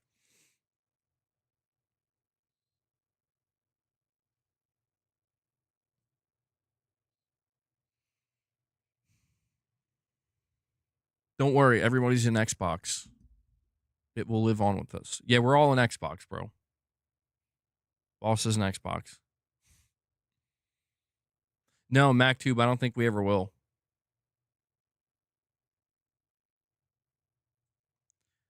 PlayStation is experiencing single-digit profit margins. You expect it to be similar for Xbox as well? Well, that's the thing, man. I'm going to be honest. Like, if the console wars, like when we talk about the end game here, there's console wars, then we go on the service wars, then we go on to publishing wars, and then the end game, let's face it, the end game here is revenue wars. And I am not even remotely interested in revenue wars, bro. Like, that's when we're getting into truly corporate shill fucking, like, well, my company makes more money than your company. It's like, okay, and what's that doing for you? Like that's where I kind of draw the, like, I'm interested in it, just from a I want to evaluate the industry and evaluate the health of said companies and see where they stand. But in terms of like weaponizing it and using it as, you know, here's why I can dunk on you. It's like, okay, I don't think I can do that, man. I mean, I feel like that's been a thing that's been going on for a little while. But yeah, by the way, guys, hit that like button for me if you haven't to help the stream out.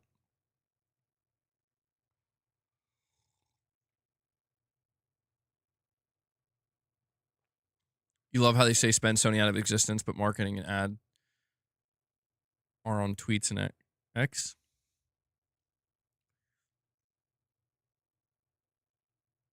If the Series S didn't come out, Microsoft would be singing a completely different tune. I would love to see where things would be if the Series S didn't come out. It'd be very interesting. You think Sony's probably terrified right now, wondering who they're going to buy next or who Microsoft is going to buy next? I'm not so sure, dude. Like, I think Sony might get to a point after this year. Like, if everything that we're hearing turns out to be true, I don't think Sony's going to care anymore, man. Because they're like, we're going to get it anyway. I think it depends on, like, when we evaluate the end game here, the question is, does it worry Sony? Does the idea of Microsoft completely leapfrogging them, just completely overtaking them as a revenue giant and a revenue leader and potentially a profit leader, does that terrify Sony? Does that scare Sony? I don't think it should, because it's like, well, they're spending, they're spending money that you literally, that is like more than half the value of your entire company. Like, they're spending that like it's nothing to achieve this. So I think the answer is no, you shouldn't be terrified of that, because they're just, again, it's like apples to oranges here. You know what I mean? Like, you can be profitable, you can make a lot of revenue, you can make a lot of profit, but you have to do it in a different way, because you're not going to be able to do it that way. You try to do it that way and you're going to destroy your company. Microsoft wants PlayStation to be just another cog in their revenue machine. PlayStation becomes beholden to the percentage they receive from Microsoft's unrelenting publishing and software output machine. Well, I guess, okay, that makes sense. Interesting. Yeah, I could kind of see that being Microsoft's master plan in the end, and it makes sense, because I think that they've achieved that in other, in other businesses and other markets. But my question would be, what would that be bad for Sony? I mean, like, from like a pride standpoint, maybe. Like, yep, that's right. Microsoft is your most valuable publisher. Without Microsoft, you would be worth half of what you're worth now. I could see from like a pride perspective, but in terms of a symbiotic relationship, it's like, I don't know that would be so bad, I mean, I feel like we're kind of seeing that already with Call of Duty. I mean, Jim Ryan was like, straight up, he's like, we'll never recover if they get rid of Call of Duty. And they didn't. And so it's like the symbiotic relationship is here now in front of us, where Sony is like counting their money, like, yeah, all right, okay, we're still in business. Things are going great. We're still going to push for more, but things are going good. I think Microsoft is like, yeah, this is going great. This is going great, Sony. Dude, I fucking love the idea. I'm not going to lie. It's just so funny to me. Like, I love the idea of Satya Nadella just being there like, hey, Sony, you want Halo? just absolutely knowing how insane, like, just fully knowing like how insane he's making everybody in doing that, and just doesn't give a shit, because he's like, I am Microsoft. I'm the biggest company in the world. Sony menacingly, yes. You can see it as a South Park episode. Absolutely, dude. Absolutely. I hope they make one. I hope they do, because it's too good not to. Saying PlayStation isn't growing the console space either. Why do you think they're putting their games on PC? I mean, yeah, that is true. I think that Sony has kind of accepted that there's been a limit. Um,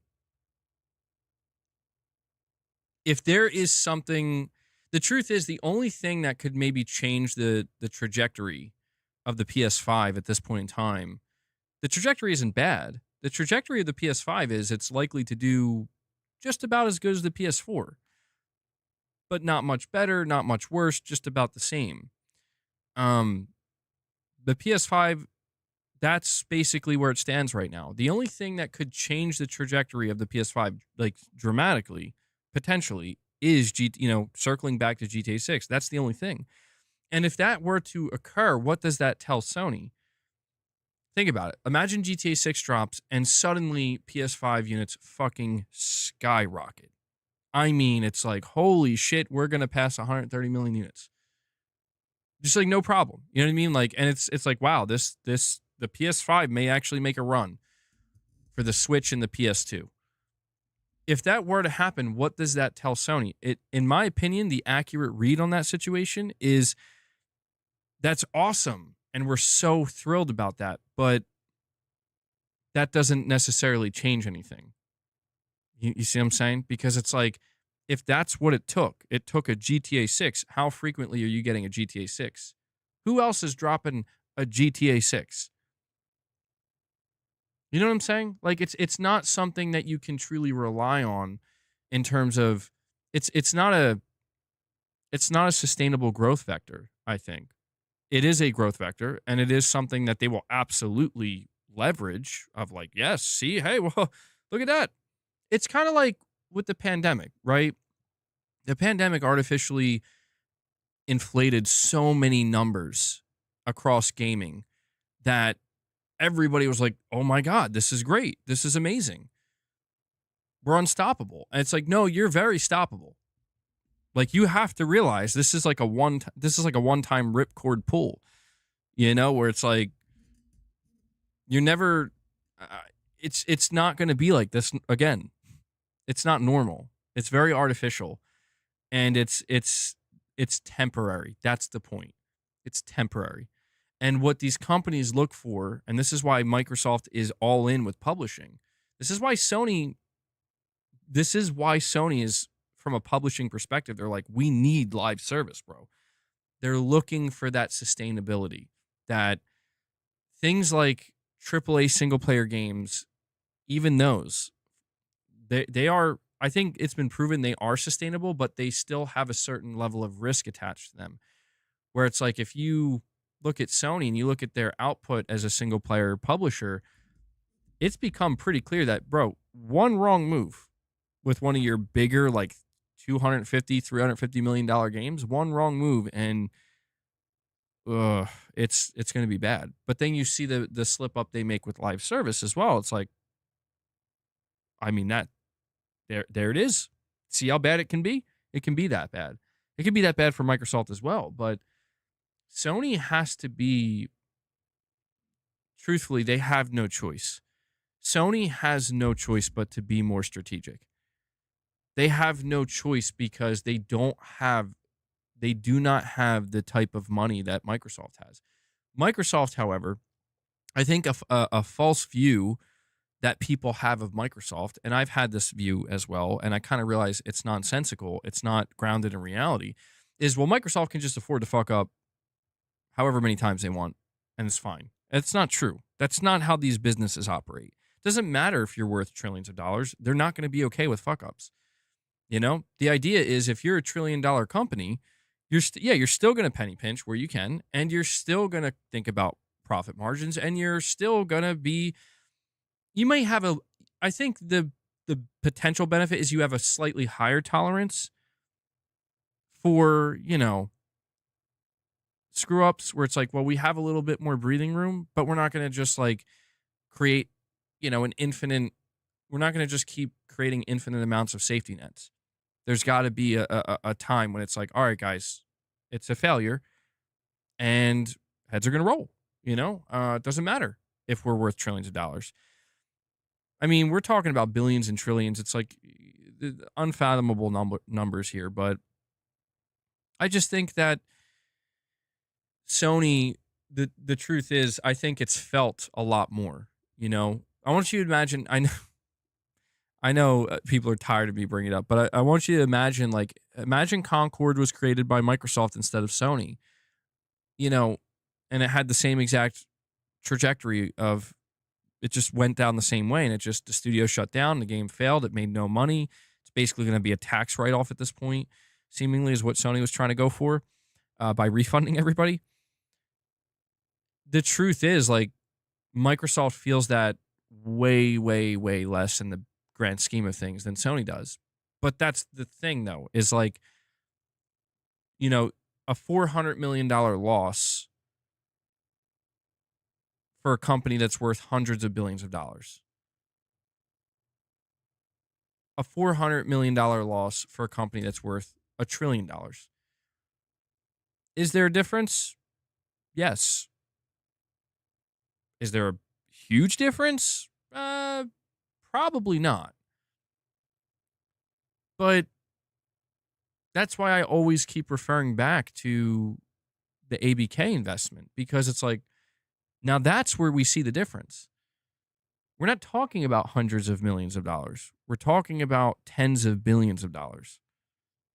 Now, you start talking about spending tens of billions of dollars, upwards of $70 billion.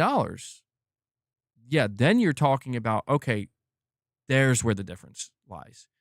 That's where the difference is. That's why I'm just saying the reality of the situation is Sony cannot, no matter what they do, stop Microsoft from winning this way. That's why I'm saying, this is going to be Microsoft's biggest year. And they're going to use PlayStation to be able to flex at the end of the year and be like, this was our biggest year. How is it your biggest year? Look at how much money we made. Oh, yeah, how many console units did you sell? It doesn't matter. Look at how much money we made. Now, you want to talk about what's going to get the attention of shareholders. That's going to get the attention of shareholders. But surely shareholders shareholders have to be a little bit aware, right? Surely a shareholder, a very prominent shareholder of Sony, would not want them. The answer isn't, hey, Sony, Microsoft is making more money than you now and more profit as a publisher.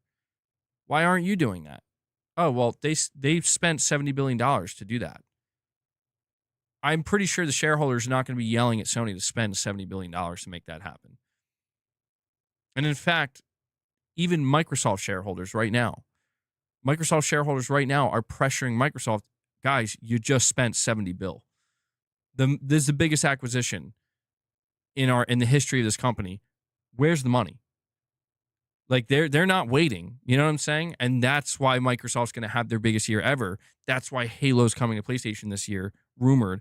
Gears of War, Fable, maybe, and Call of Duty. It's this is why, and Doom and Indiana Jones. This is why, because they want to be able, Microsoft wants to be able at the end of the year to turn to the shareholders and say, here's your money. They're not going to get the whole 70 billion back, but they're going to be able to show you, see, now just a couple more years of that. How you feeling? And then the shareholders are going to be like, all right, okay, now we're talking. With Sony, it just can't be that way, because it's like, Sony, if you spend $70 billion, that's likely it for you. That's likely it. You can't spend $70 billion. That's what it boils down to. Sony cannot spend $70 billion on anything. So that everything I just explained that's going on for Microsoft is literally not possible for Sony. And that's why I'm saying Sony cannot stop Microsoft from winning in this way. Microsoft knows that. Satya Nadella knew that. Satya Nadella says, I don't give a shit about your console. I don't give a shit about your hardware. I don't give a shit even about your services. Sure, the service is great. He is a service guy. But he says, how can we win? What's the easiest path to victory for us Microsoft. The easiest path to victory is buy everybody you can, buy the most valuable, as many of the most valuable IP as you can, and rake in that money. Make that revenue your revenue. Make those profit margins your profit margins. And then you win. Everybody else is, Phil Spencer probably shit a brick that day because he's like, what are you talking about? Like, we can't just do that. Like, what about the Xbox console? What about Game Pass? What about our branding? That's all shit Satya Nadella's where we'll figure it out. He's not worried about that. Satya Nadella is worried about how do we win? Like, how do we win? How do our shareholders win?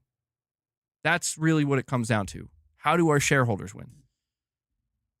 And I'm not saying that Sony doesn't operate the same way. It's just that Sony has no choice but to operate under the circumstances that, well, you see how they just chose to win? You see how that was an option for them? That's not an option for us. And that's another thing Satya Nadella knew. That's another thing he knew. Dave Knight, thank you so much for that, buddy. Dave Knight is keeping the member train going today, guys. You can still drop some membership gifts. We still have some time. You can still become a channel member. Dave Knight re-upped his membership. Coming back to greatness awaits. I really appreciate that, buddy. Make sure you go check out some of the members' content. We did a morning with the missus, 2 hours on Friday. Please go check that out. And thank you for the support, buddy. Okay, you're saying MBG, the existential risk for the whole industry is that the youth are not taking to gaming in the percentage of previous generations. Games are stealing players from other games. Platforms know this and have to stick together. I think you're right. Yeah. Yeah, I do think you're right. I think, and this is why, man, like, that's what's so funny about Sony's live service pursuit, because what are they trying to do? They're trying to steal players. They're trying to, the whole Project Gummy Bears that we talked about, like, it's clear, like, this is for a younger audience. Like, we're trying to get some Nintendo Smash Bros players. We're trying to get MOBA players. We're, maybe depending on the aesthetic of the game, we're trying to maybe appeal to the Fortnite crowd a little bit. It's like, this is what happens, man. They're publicly traded companies, both Sony and Microsoft, and they, I don't know, man, Sony, these companies are really trying to become just absolute. It's the goal of every big corporation, man. Like, establish a true dominant place in the world. I know that sounds like dramatic, but it's like, no, that's legitimately their end goal. Like, become one of the biggest things on the planet, not just in one region, in one territory, in one sector, in one area. Like, why do you think Sony's making cars now? Like, it's their end goal, man. William, you're saying MBG the solution. This is an Xbox, everything but an Xbox. An Xbox. I wonder how things would have gone if Sega just called Nintendo and PlayStation Segas. Would fans be coping today like Xbox fans are? I think that, if it's interesting to kind of think, like, what if Sega did that? I think it would have, at that time, considering how different things were back then, I think people would have legitimately laughed. Like, legit, like, wow, yeah, you guys are done. You guys are done, right? Stick a fork in them. I think the reason why Microsoft basically gets away with this is because that already occurred for them. I think what it really comes down to is, like, imagine if just Sega basically was like, yeah, we're done. Oh yeah, we're still going to make a console, but we're done. Yeah, we're done. In hardware. It's that at that time was not feasible. And that's why I'm saying Microsoft is in such a unique position where, like, dude, there's like only a few select other companies out there that could have weathered the storm that Microsoft weathered and still be able to come out here and be like, and we're still going to make another console. So few companies would realistically be able to do that. You know, I want you to think of it this way. This is how crazy it is. Microsoft spent $70 billion on Activision Blizzard.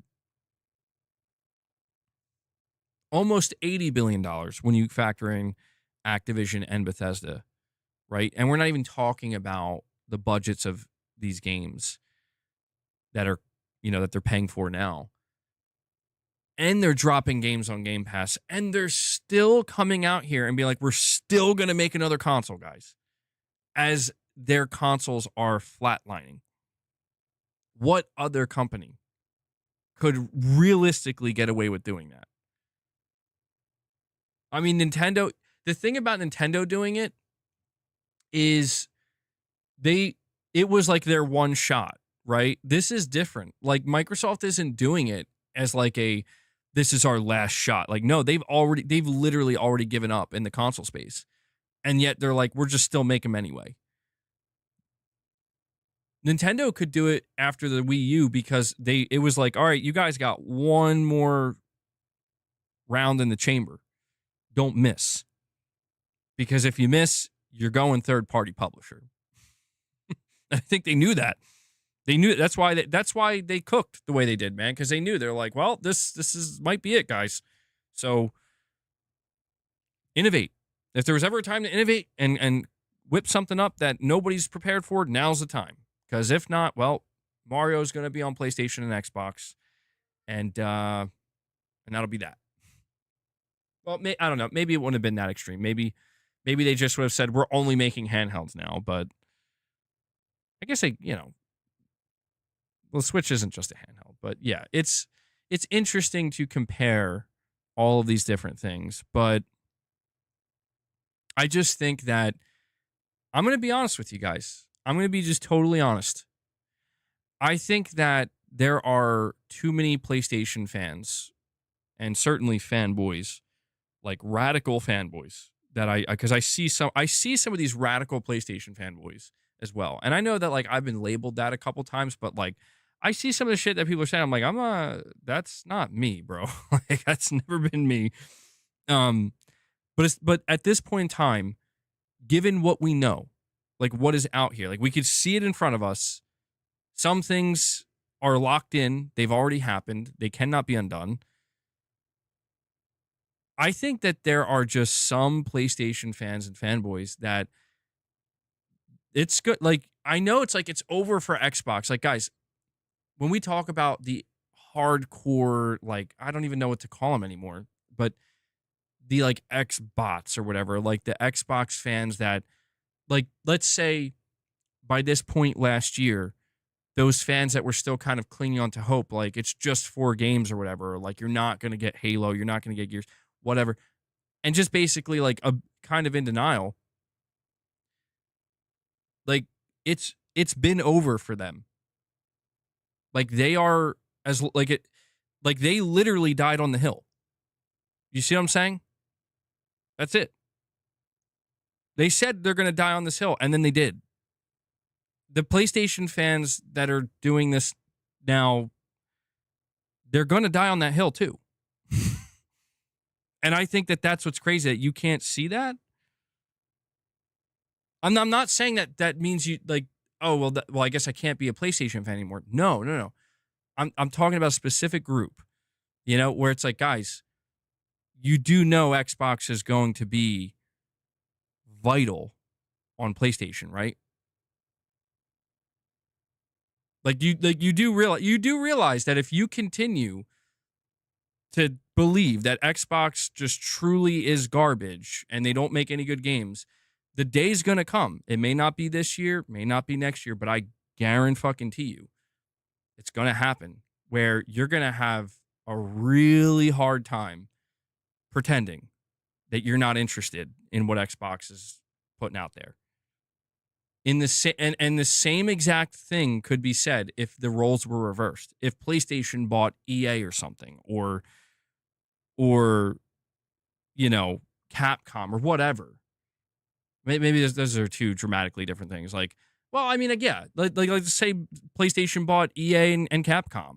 It's like the equivalent of Microsoft buying, you know, Activision and Bethesda. What Xbox player would actually sit there and say, like, yeah, I'm never going to be interested in any of those games because PlayStation owns them now and PlayStation sucks. Like what? Like what? What? Like that would just be a straight up lie. And that's why I'm saying, like, there are people just lying to themselves right now. Where it's like, guys, nobody's saying you have to like get on your knees and be like, Xbox, you're the best. We're so sorry. Like, no. But at the same time, you definitely shouldn't have like a pitchfork and torch being like, die. Like, guys, it's over. Like, they got that. The time to do that was during the ABK trial, and they won. They got them. It's over. Like, Microsoft, their future as a publisher is locked in, and they are going to be either the biggest, one of the biggest, or the biggest publisher in the industry. And PlayStation is going to make so much money from that. Microsoft's going to make the most amount of money from it, but PlayStation's absolutely going to be smiling and counting the money that Microsoft is now helping them make. And the only people who are going to lose, and this is the craziest part, because this is why I struggle when I see any of the console fanboy, not even just the console fanboy shit, but just any of the fanboy shit anymore, where it's like literally the only people that are going to lose are we literally just watched it happen with a certain group of Xbox fans, are those who cannot accept what's happening and just decide, like, I'm going to just stay on this hill and not move. Like, okay, well, you're going to die on this hill, man, and everybody's going to move forward and play games and have fun, and you're just going to be over here dead. Metaphorically speaking, of course. But that's going to happen with what we're seeing right now. Like, yes, like Halo, like, yes, if Halo releases on PlayStation, millions of potential, I mean, I would assume millions of PlayStation players are going to buy that, love it, and enjoy it. And suddenly you're going to see PlayStation players talking about their love of Halo to a degree that you've never seen before.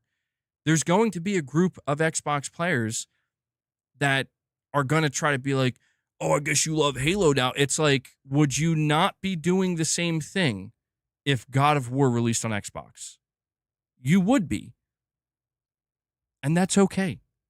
That's okay. Like, really, at the end of the day, what we just need to get down to here is there is no more hill to die on. The only hill worth dying on is the hill that says, here's where good games are.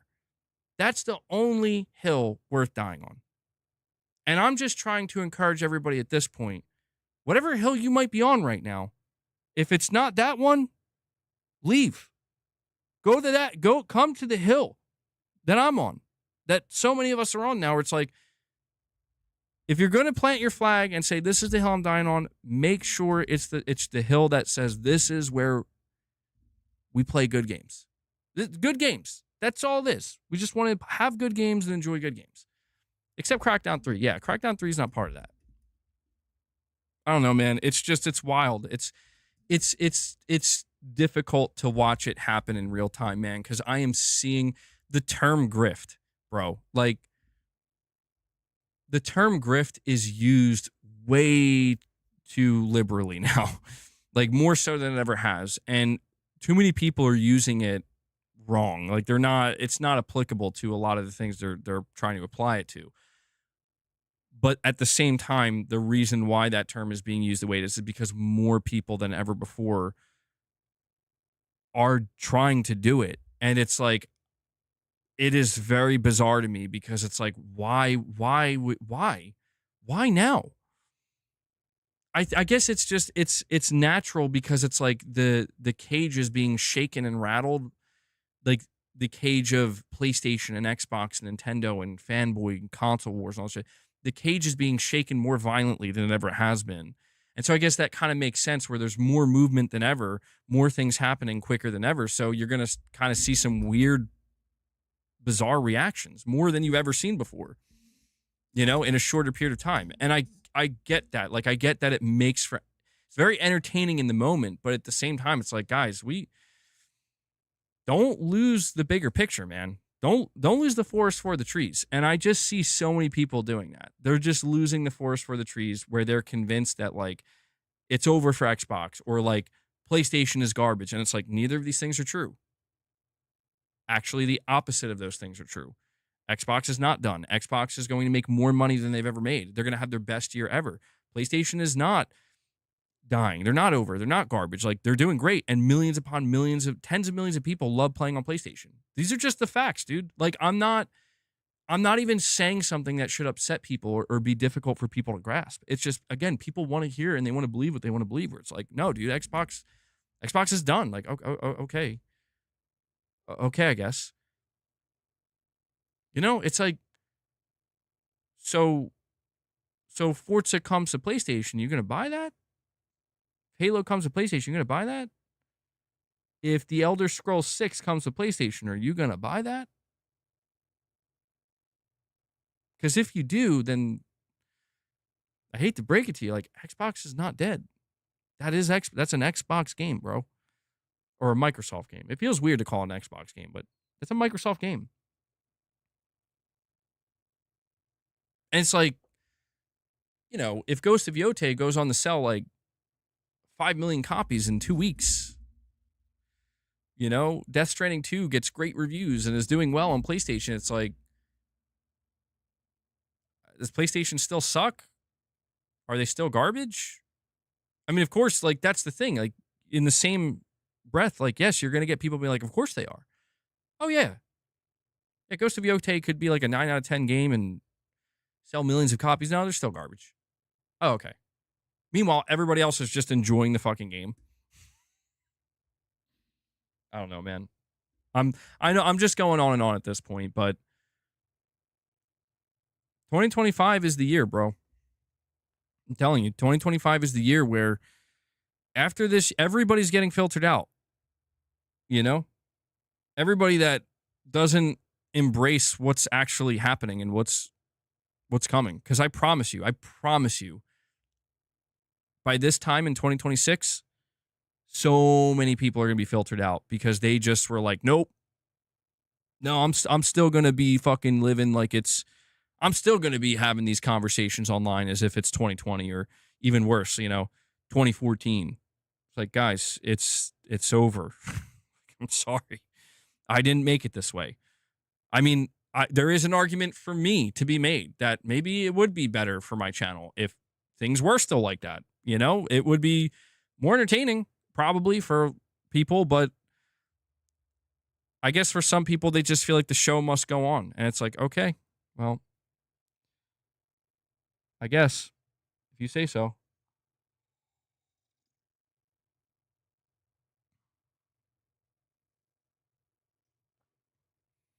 Feels like MBG is throwing a bone to people who will troll him anyways.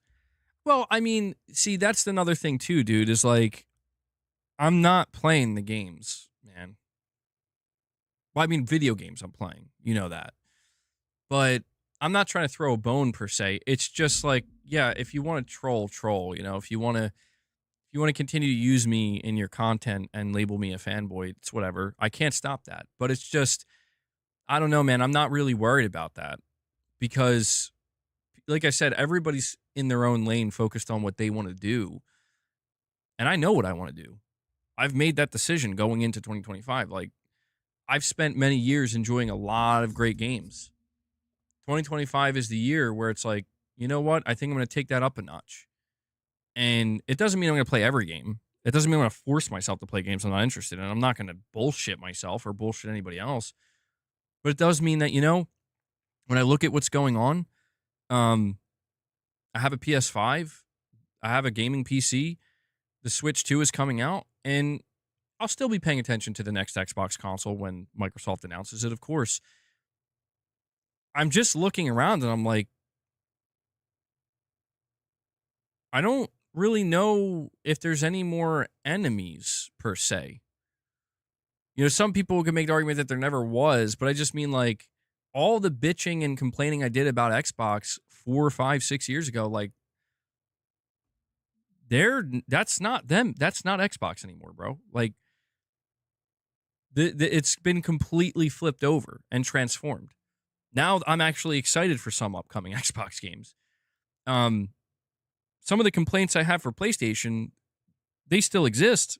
And I'm sure there will still be complaints from Microsoft as well as we start to see more of these games come out. But the complaints I have for PlayStation, it's like I've been dealing with a lot of people trying to convince me and others that the complaints you have with PlayStation um, are not good enough because you don't hate PlayStation. You're not completely dissatisfied with PlayStation. And until you reach that point, you're wrong. It's like, no, that's fine that you feel that way, but no, not everything PlayStation does makes me upset or I see as bad. That's not even close. Um, but there are definitely things they do and are still pursuing that I'm like, feeling a little bit nervous for you guys, you know? Like I'm feeling a little bit nervous for myself here. But it's just like I'm just not playing those games anymore, man, with people where I did. I'll be honest with you. Like there were times in the past where I tried to play the game and I realized that the odds are stacked against you, dude. There is no like you came into this thinking there's a way to win. There's no way to win. You came into this thinking you're going to reason with unreasonable people. And I'm just not interested in that because, well, it detracts too much from what is important, which is we're supposed to be here to enjoy video games, man. You know, if I played this game the way people wanted me to play it, or the way everybody else, not everybody else, but the way a lot of people are playing it, I wouldn't have played Astrobot.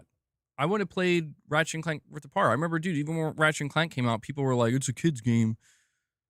Like, I don't know, it looks pretty good to me, man. I played it. Is it a game that kids can play? Yeah. It's not the most mature game, but I loved it. I had a good time. Same thing with Astrobot, man. And it's just like I'm over it. I'm over it, man. I've dealt with so much of the bullshit of seeing people where it's like Microsoft's game South of Midnight, right? You got two groups of people trying to shit on this game. You got the anti-woke people and you got a certain very small but vocal subsection of PlayStation fanboys. It's like, can we just fucking stop? The game looks fine. Like, I don't understand if you don't like what you're seeing. And I'm saying this as somebody who's not even really planning on playing it. I've watched some gameplay of it. I'm like, you know, the gameplay looks pretty decent, pretty good. And maybe one day down the line I'll encounter it and play it, but not necessarily a game I'm going to seek out. Yeah, it's like, just move on. Like, just move on. If you feel like the game's woke, move on. If you feel like the game, you know, it's just another shitty Xbox game, move on. But it's like the same thing with PlayStation, though, too, man. With the hate that people are, like, throwing towards Intergalactic, like, then just don't fucking buy it. Don't even look at it. Why even look at it? What's the point? I just want to encourage people to get to the point. That's all. Get to the point. Get to, you know, just be truthful. Just be truthful. If you want to shit on a game, make it known up front. Listen, I just really want to shit on this game because it benefits me to do so. Be honest about it. If you want to gush over a game because you're, you know, maybe a bit unrealistically enthusiastic about it, for whatever reason it may be, just be honest about it. I just think there's too many people there's too many opinions from too many people who are, it's bullshit, man. It's like 95% bullshit out there these days. Too many people admit that you want something to hate. You want something to be mad at. You want something to take your frustrations out on. Too many people that's like, you don't actually really enjoy games as much as you believe you do. You enjoy being miserable. Let's face it. Just call it what it is. You enjoy being miserable. You enjoy making other people miserable. You enjoy the company. If people could just be honest and just state these things, I'd have more respect for it. Truthfully, I would. What I don't respect are too many people not willing to just call a spade, man. And I feel like I'm one of the only people out here. It's like I'm willing to admit, like, yeah, I've engaged in the console war shit before. Yeah, I'm a content creator. Of course, there were times where I saw things. I'm like, oh, this is pretty spicy. This is gonna get people revved up. Yeah, of course, of course. Like it's like the shit that doesn't even need to be said out loud. But I feel like these days it does because it's like, are people just this stupid, or is this just like willful ignorance? I don't know. It makes me concerned because it's like you guys see, like you guys know this isn't serious, right? It's like no, they don't know. That's the problem. That's the problem, man. They don't know. And that's where I'm like, okay, well, this is getting out of hand very quickly.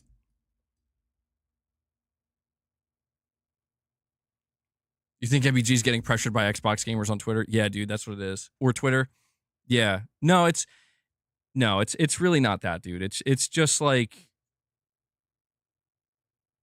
I want to refer people back to when I streamed. Let's go back to June 2024. I streamed the Xbox showcase. And I that I one of the most difficult things during that stream was like afterwards, like just there was a lot of people, and I get it because maybe I fostered that, maybe unknowingly or not trying to foster it in this way where like I remember I was like, man, there was quite a bit there that I'm like, yeah, bro, I was hyped. State of Decay showed up, Metal Gear showed up, people were hyped about Doom, like Fable looks pretty good, and like, nah, dude, Xbox fucking sucks. And I'm like, oh, okay, well, I don't know, man. That was a pretty good show.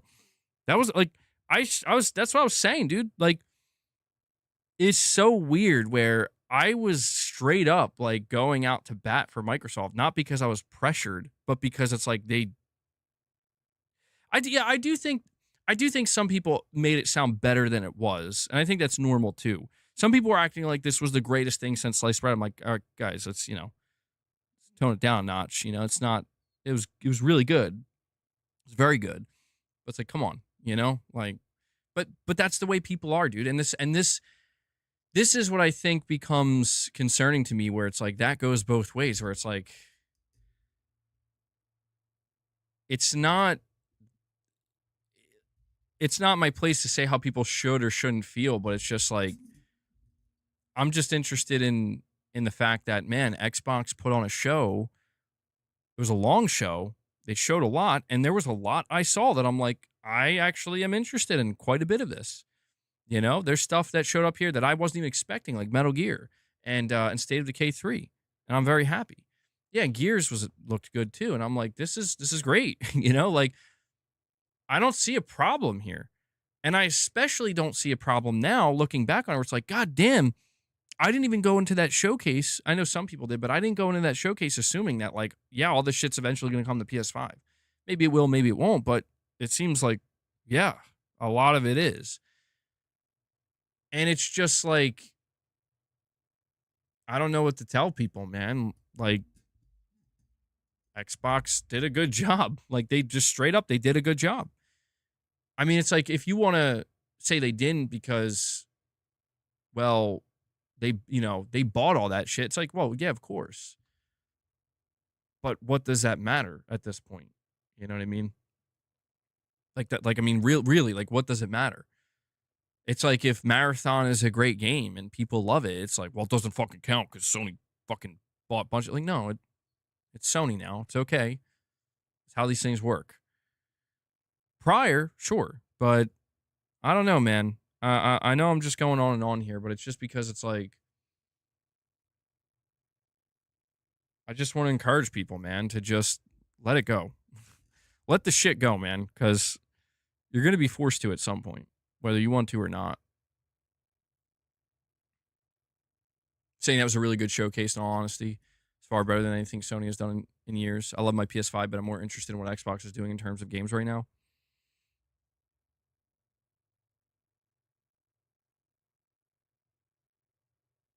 MBG, the guys giving you flack for console warring will still come after you. They see you as a content funnel. Well, yeah. I mean, like I said, Gaming Survivor, that's never going to stop.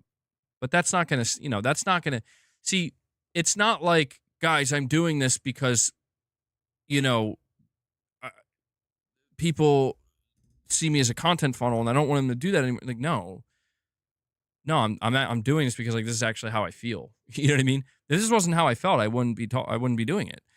You know?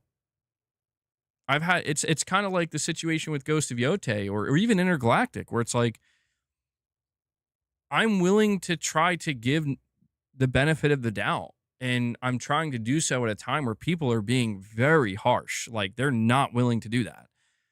And there's an argument, a very clear argument to be made that like maybe it would be more beneficial to actually not give it the benefit of the doubt and just assume because that's what everybody else is doing. That's what everybody else is getting clicks doing. And I'm like, I could, but I can't because that's just not really how I feel. Like, that's how I feel about that Project Gummy Bears game. Like, I'm not giving that the benefit of the doubt because that just sounds like it's going to be a not good game to me. That's all, like, and that's just me being real. That's not me trying to hate on it. It's just, I'm just being real. If I felt that way genuinely about Ghost of Yote, I would tell you. I would actually tell you, And so a dumpster fire, you could say, maybe. I hope, I'm not hoping for that. To be clear, I want to be wrong. I want to be wrong, but I'm very nervous. I'm very nervous about Sony's I already went on that whole diatribe, bro. I went on that rant. I'm nervous about Sony's upcoming live service. Marathon is truthfully the only one as of right now that I have any actual confidence in. Now that I've said that, though, that's probably going to be even worse than Concord because that's just, I'm cursed and anything I say is going to be good. It turns out to be the worst thing ever. So, you know what? Ghost of Yote is going to be garbage. Everything Sony does is going to be trash from now on. You hear me?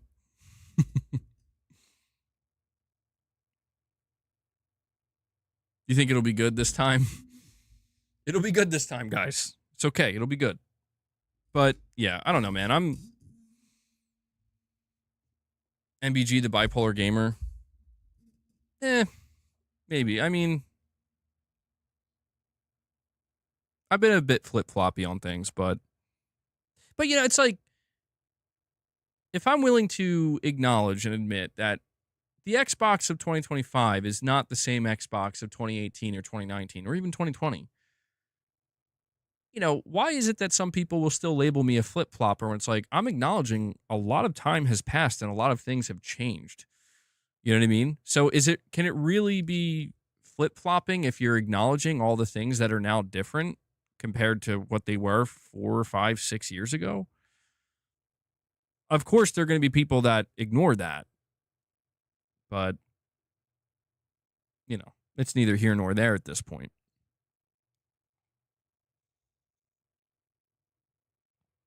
I think it's like, if PlayStation were to do some things differently, and maybe they will in the coming years. It's like if PlayStation were to start reviving certain classic IP and games and bring them back, or, Naughty Dog changes their mind and are like, actually, we're doing Uncharted 5. We're bringing Nate back. It's just something like that. It's like, you can't, I just feel like it's disingenuous. It just doesn't make it's not even disingenuous. It just doesn't make any sense to basically be like, nah, bro, they're still the same. It's like, they're literally not. But I guess, and I guess maybe that's the whole thing is like, I've said this before and I'll say it again. And maybe this is the best place to end this conversation or this rant. A lot of people will say, moving the goalpost. You're moving the goalpost. Stop moving the goalpost. You know what? My recommendation is get off the field. Because whatever game you're playing, it's unwinnable. It's unwinnable. It's an unwinnable game.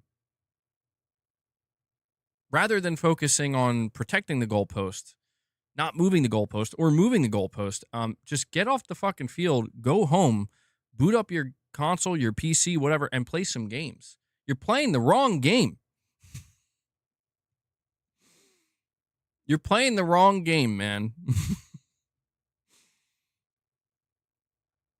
We have a direct donation. I swear to God, Rich Rod. Rich Rod! All right, you know what, Rich Rod? Where's my 5 bomb? Rich Rod, you better. I'm telling you right now, I'm not reading it until you drop the 5 bomb. You used the word fecal in this chat, and you just want me to read it for $2? Come on, Rich Rod. I need 5 memberships. You want me to read that?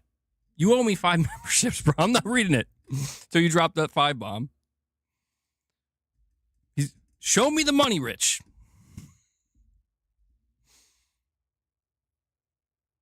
I do look uncomfortable with my body language. I look uncomfortable because I just read the word fecal volcano, bro. That's why I feel uncomfortable. If my body language seems like it's a little bit, I gotta sit here in front of hundreds of people and read that.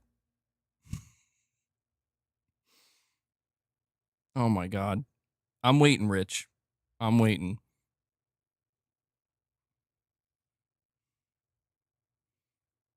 Oh, there ain't no way Rich is going to troll me like this. He's like, I'll drop 1 membership gift. He drops 1 gift. Chat, you better peer pressure Rich right now. Garrett got 1, though. Garrett Green. Okay, you're saying you're honestly analyzing reality and new information and not tilting it towards any one side out of preference bias. Many fanboys don't want truth. I mean, that's the thing, man. Like, I try to do so, like I'm saying, I try to do so making it abundantly clear. Like, I'm not hiding it. Like, yes, I play on PlayStation and I like PlayStation. I like PlayStation. And I want to get to a point where, like, people are understanding of that, but not immediately going to assume, well, he likes PlayStation and he prefers it, so he's clearly only going to have insane takes all the time on everything. Like, no, sometimes, yes. El Unico comes in and drops a single gift as well. El Unico, thank you for that. He says that one's for Rich. All right, Rich, 3 more, bro. I see. This could work too. This could work. You guys are trying to chip in to help Rich here, get his chat read. Hashtag free Rich Rod super chat. Well, 3 more, and I'll read it, Rich. I'll read it. I will say this, though. It's so funny to me because, like, generic white male just picked up. He's like, bro, what? It's funny because, Rich Rod, you're always mentioning Colt Eastwood in your chats. And I don't have a problem with Colt Eastwood. I want to make that clear. Like, I have no problem with the guy. I don't watch his content, I do come across some of his tweets occasionally, though. Not willingly. I see, sometimes I get tagged and stuff, or I see, people kind of, they send stuff my way on occasion. And there was just one tweet from him that I saw that I'm just like, oh, man.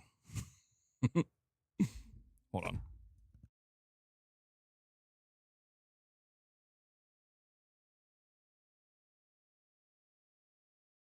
Garrett Green comes in and drops another single membership. Garrett, thank you so much for that, buddy. He's paying it forward.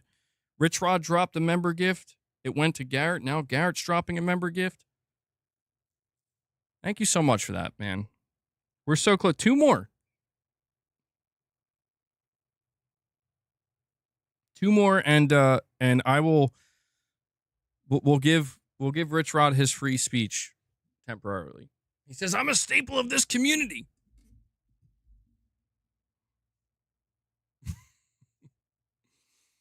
I came across this tweet, though, and it's just so funny because it's like, you'll never know if it's serious or not. I don't know. Maybe it's serious. He says, he says, I can't wait to play Final Fantasy on Xbox and PC where it will be a way better experience than on PlayStation. And I'm like, bro, how come I'm the one that's got to deal? Well, I don't know. Maybe he's dealing with shit too, people busting his balls and whatnot. It's like, bro, on PC, maybe that's true. If you're playing it on a high-end PC, you'll probably have a better experience. But you're paying for that, you know? I don't know. This is why I don't use Twitter anymore, man. I don't even know what I'm reading or looking at half the time. MBG,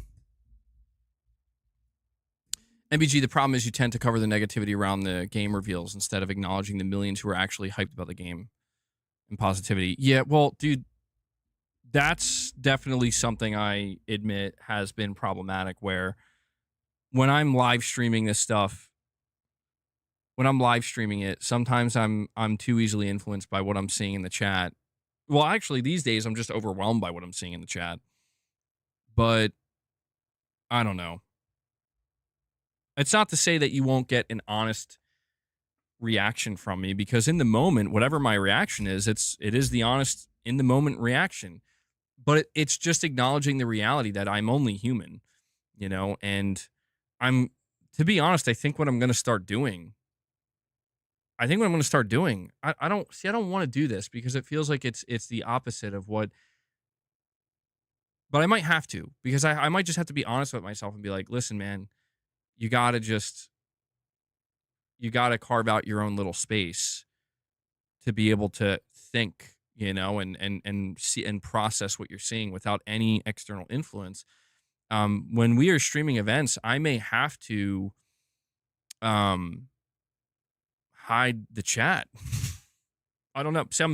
That's maybe not hide the chat, but like I might just have to dip in a different way, you know, in between because I don't know. It's hard, man. Like I can't deny that one of the things I feel like an observer at the same time. Like I feel like I'm a reactor, but I'm also an observer where it's like I want to react to what I'm seeing, but I'm also observing the reactions of the chat. Subscriber only mode. It already is subscriber only mode. I might have to take it up a notch, you know? That's the thing. I might have to take it up a notch. Cuz I don't want to like make it, I don't want to turn it into something where it's like I want to, you know, again, I talk about it's all about seeing what we want to see. And maybe that's why people do want to see what they want to see and they want to hear what they want to hear because they otherwise they might be influenced. I'm not trying to turn it into that. I want people to say what they want to say. It's just it's crazy to think that like again, I think about like the the Ghost of Yote thing. Like I didn't see anything that upset me at all. And then I looked at my chat that day and it was going crazy. And I'm like, okay, now I'm a little upset. You know, like I was feeling good and it would be better, I believe, if like that didn't happen because there would have been a whole section that could have just been cut out. You know what I'm saying? A whole section that's cut out of like, okay, I have to acknowledge this and I have to rant about it. And then now I can start talking about how excited I am for what I saw. And that's why I feel like it might be necessary for me to maybe members only. Yeah, I mean it's a tough thing because I don't want to dissuade people from. Well, I'll be honest with you, man. It's definitely hurt my channel. Like I might have to do that, Josh, for real, because I've noticed that like the past couple times with Sony events or just events in general, my chat gets crazy, dude. And like I'm not trying to control. I can't control what people want to say and do. I mean, I can with my mods and trying to monitor the chat, and obviously there's like limits of, you know, people coming with like hate speech or something, you know.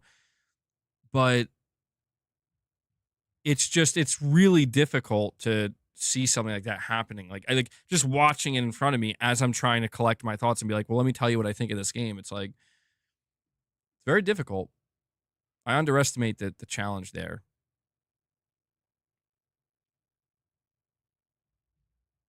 Exactly. I don't want to turn it into that either. By the way, guys, 2 more memberships. I'm starting to feel a little bad for Rich Rod. We need 2 more memberships, 2 more singles, or a 5 bomb, whatever. And I'll be able to. Well, I'll read Rich Rod's message. Can't leave him out. Can't leave him hanging like this, guys. Yeah, Josh, it was. I know, and that wasn't your fault. That was also my fault too, because I did specifically with the Ghost of Yote state of play. Like I failed to put slow mode on the chat, so my mods didn't even have a chance, and that was on me. That was my fault. But I don't know, man. I just want to have more interesting conversations because I'm so burnt out on so many of the anticipated conversations, from the same groups of people. It's not that these, there's a time and a place to have those conversations, but I don't know, man. I just want to I want to just I want to be able to enjoy the conversations around analyzing the industry. I want to be able to enjoy the conversations around games. And that's why honestly, like, dude, I know we're not getting a state of well, we might get a state of play, but right now there's apparently going to be a Nintendo event and there's going to be a Xbox developer direct, and I'm excited for both. I'm not saying I'm going to be excited about everything I see at both, but I'm just going in with an optimistic attitude, man, where it's like honestly, even if I just see other people happy about some stuff, that's what I'm trying to gravitate towards these days, man, cuz I don't know, life gets heavy sometimes. It gets heavy, and sometimes it's good to just I would prefer my channel to be a bit of an outlet at times to just kind of facilitate something a little bit more upbeat and not so dire or drab or volatile. And a lot of you guys are not like that as well, I appreciate it. We need another 10 minutes of Death Stranding. Yeah, we need another 10-minute trailer from Kojima for Death Stranding 2.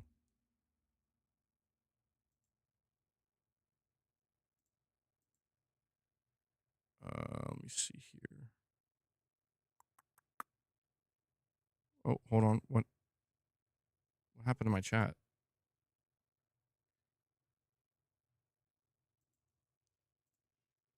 Okay. Phantom Blade Zero. Oh yeah, almost forgot about that game, dude. Yeah, I would like to see more Phantom Blade Zero this year.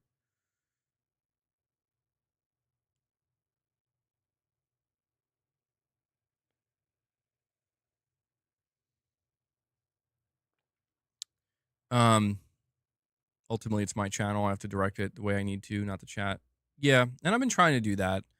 I think I'm getting a little bit better. It's just I can't help. It's just the kind of person I am. Like I can't help but you know think about. I try to consider the chat too. That's all. Because there's a lot of good people here, and I'm not trying to. I don't want I don't want it to again become something where it's like, guys, you have to behave this way and you have to talk this way and only this way. And anything at all that falls outside of that, we have a problem with. No, I don't want to do that. I know that there are some places that do operate like that, but I also don't. I'm not trying to. I think that there are people that they just get out of pocket, man, and it's like, come on, dude. Like there are channels and there are communities that literally facilitate that. Like they want that. Can't you go there? You know, I'm saying that. I'm saying the opposite of what content creator should say, which is like, can you leave? But I mean, it's like really though, if that's what you're looking for, I feel like there are other places that facilitate it much better. That's all.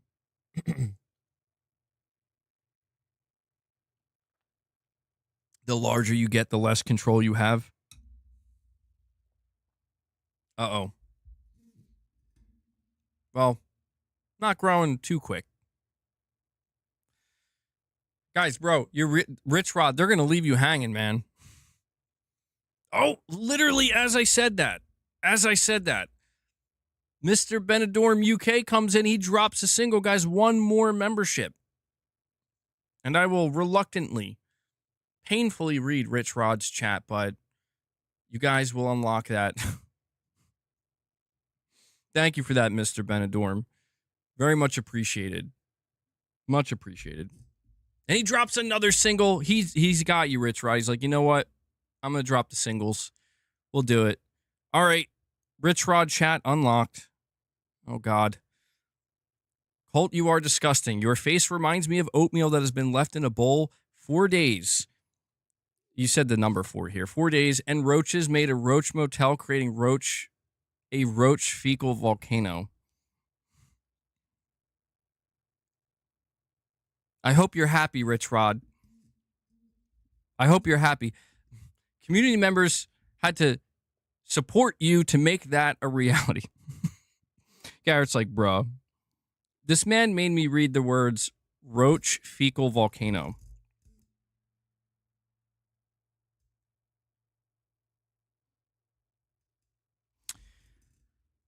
I feel sorry for myself right now. I feel sorry for myself that I had to just read that. Rich is like, I love you guys. Listen, I'm just saying, if Rich says something positive and something nice, I will not demand 5 memberships from him or on his behalf. Is that considered cyberbullying? I hope not. I don't condone that. Rich Rod, you're too mean to Colt Eastwood. Colt, what did Colt do to you, man? Can't you just say, like, Xbots? Technically, you were nice. Oh, man, I worry about you, Rich Rod. I worry about you. I must leverage you, though. He has a shtick. I have no choice but to leverage Rich Rod.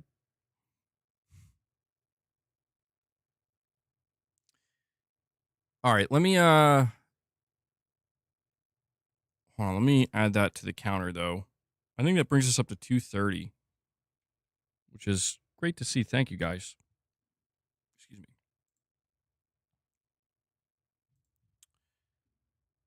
Are Xbox users welcome here? Yes, they are.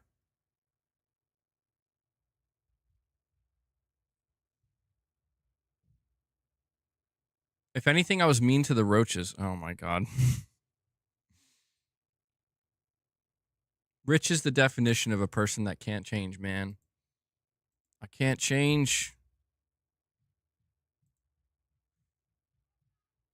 All right. All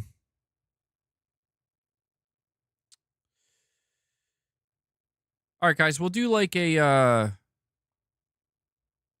last call here. We are sitting at 32 members on the day. And I very much appreciate the support you guys have been showing. We'll chat here for a couple more minutes. I think we'll go to like the 3-hour mark. I think that's where we'll put a cap on this stream.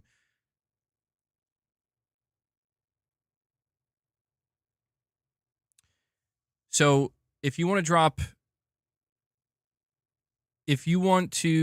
drop any more support, any more members, any more super chats, anything like that, now is the time to do it before we wrap up. You want to see more of Hell Is Us and Chronos the Dawn? Hell Is Us, that game did look pretty interesting. I would like to see more of it. James is thanking Mr. Benidorm UK for a membership gift. Yeah, anybody who just got a membership gift, you now have access to all of the members-only content. Early access to videos I release, access to Morning with the Misses. We do Morning with the Misses every Friday. It's basically a podcast with me and Mrs. MBG. I don't know, I've really been starting to enjoy those. You guys have been enjoying it too. That's true. See, that's why I said I had to leverage you, Rich Rod. I can't change you, but I can try. And in the meantime, I can try to have it help my channel too. So I am still a content creator after all, you know? I never claimed to be perfect. You loved Friday, Hanzo. I'm glad. Yeah. Yeah, I mean, that's why I'm trying, like, I'm not trying to put Morning with the Misses behind, like, a members goal each week. I don't want to have to do that. And I don't think we ever will, because we do get good support. I'm just trying to create 2 separate things here. I want to just create, like, weekly content that members can, like, expect to look forward to, without applying much pressure, you know, or any pressure at all. That's why I'm keeping the monthly goal just completely separate. Like, the monthly goal is just, like, you guys went crazy with the goal last month. We'll see what happens this month. Maybe it's too out of reach. I don't know. I'll be honest, I thought the same thing for the entire month of December. I thought, well, it's just way too out of reach. And then at the last minute, it's like, wow, we surpassed the goal. So we'll just see where it goes from there. But I'm just trying to create some consistency. Mrs. MBG says the stretch goal should say solid clown. Yeah, but I don't know if people are gonna. I guess they'll understand. She really wants to do the solid clown.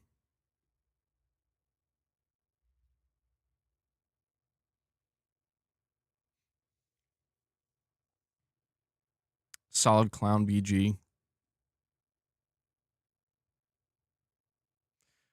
Damon says thanks for the membership.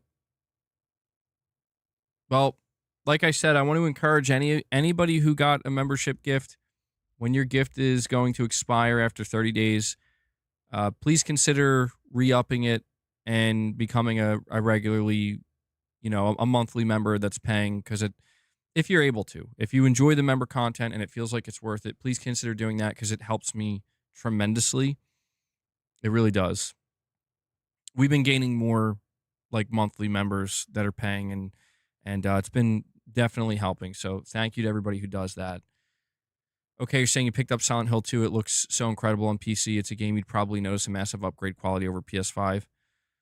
I believe it. Yeah. I mean, it looks really, really good on PS5, but I know that if you're playing it on PC, if your PC can run, I'm not sure if my PC could run Silent Hill 2 remake better than the Pro. But yeah, I believe it, man. It's a great looking game. Great game in general. I'm struggling so much to get the last trophies because it's like uh it's so tedious. I just need like 3 more chapters. Just need like 3 more chapters of following a guide to get the rest of the collectibles, and that'll be it. But it's still my game of the year for 2024. Silent Hill 2 remake. Awesome, awesome game. I hope you enjoy it, man. Rich Rod says if you get 2.5K memberships in 1 month, you'll hop on camera with me, and you're camera shy. Yeah, well, you know what? I guess that's the price I would have to put on my entire channel, 2.5K memberships, because I'm definitely canceled after that. There ain't no recovering from that.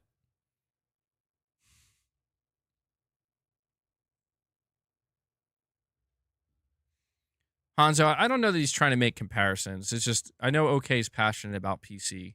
I think he used to play on console. He loves the PC experience. And yeah, dude, that's the thing, man.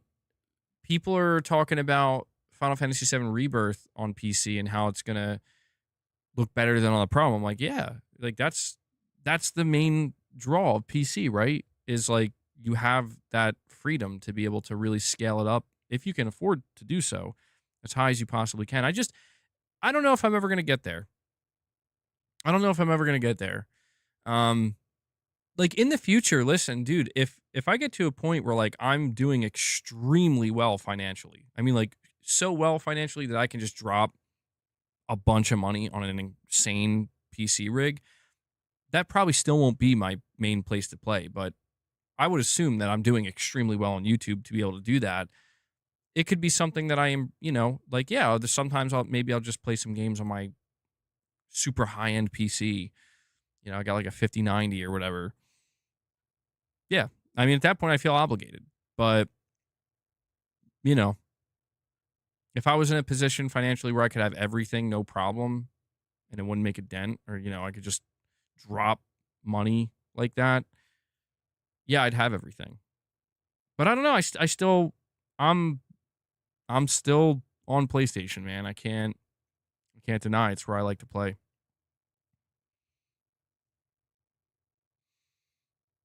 You prefer to play games on the couch where you're comfortable with a big screen TV? Yeah. Yeah, I think that's why I'm saying, like, I just don't think I don't think that's ever gonna go away, I think there's always gonna I think that's why Valve is probably making a console too, because they're like, yeah, there are people who are just gonna want to do it that way. And I think it's fine. But guys, we are about to hit the 3-hour mark, and I think this is where I'm gonna wrap up the stream. I have 5,000 worth of PlayStation hardware. Money. We don't talk about that. We don't talk about that money. No. But guys, thank you so much for tuning in today. The only other request I have as you're heading out is to please hit that like button. I want to extend a thank you to everybody who dropped any membership gifts, any super chats, any direct donations. Thank you guys for supporting the channel directly. I'm only able to do this because you guys make it possible, and I'm very grateful for that. Okay, says he still has a Series X and PS5, but moved exclusively to PC on his TV with a 4090. You love PlayStation and Xbox games, and you wanted to play the absolute best versions of. Well, there you go, man. Yeah, there you go. All right, yeah. So, also want to make sure I give a shout out to Devil Shooter. Devil Shooter does the timestamps for the streams. So if you guys see him in the comments, give him some thanks, show him some love. He does a great job with the timestamps. And yeah, guys, that's going to wrap it up. So we'll see what tomorrow brings. My goal tomorrow is to have regularly scheduled content. My goal tomorrow is to get a video out, do a stream, do a members lounge.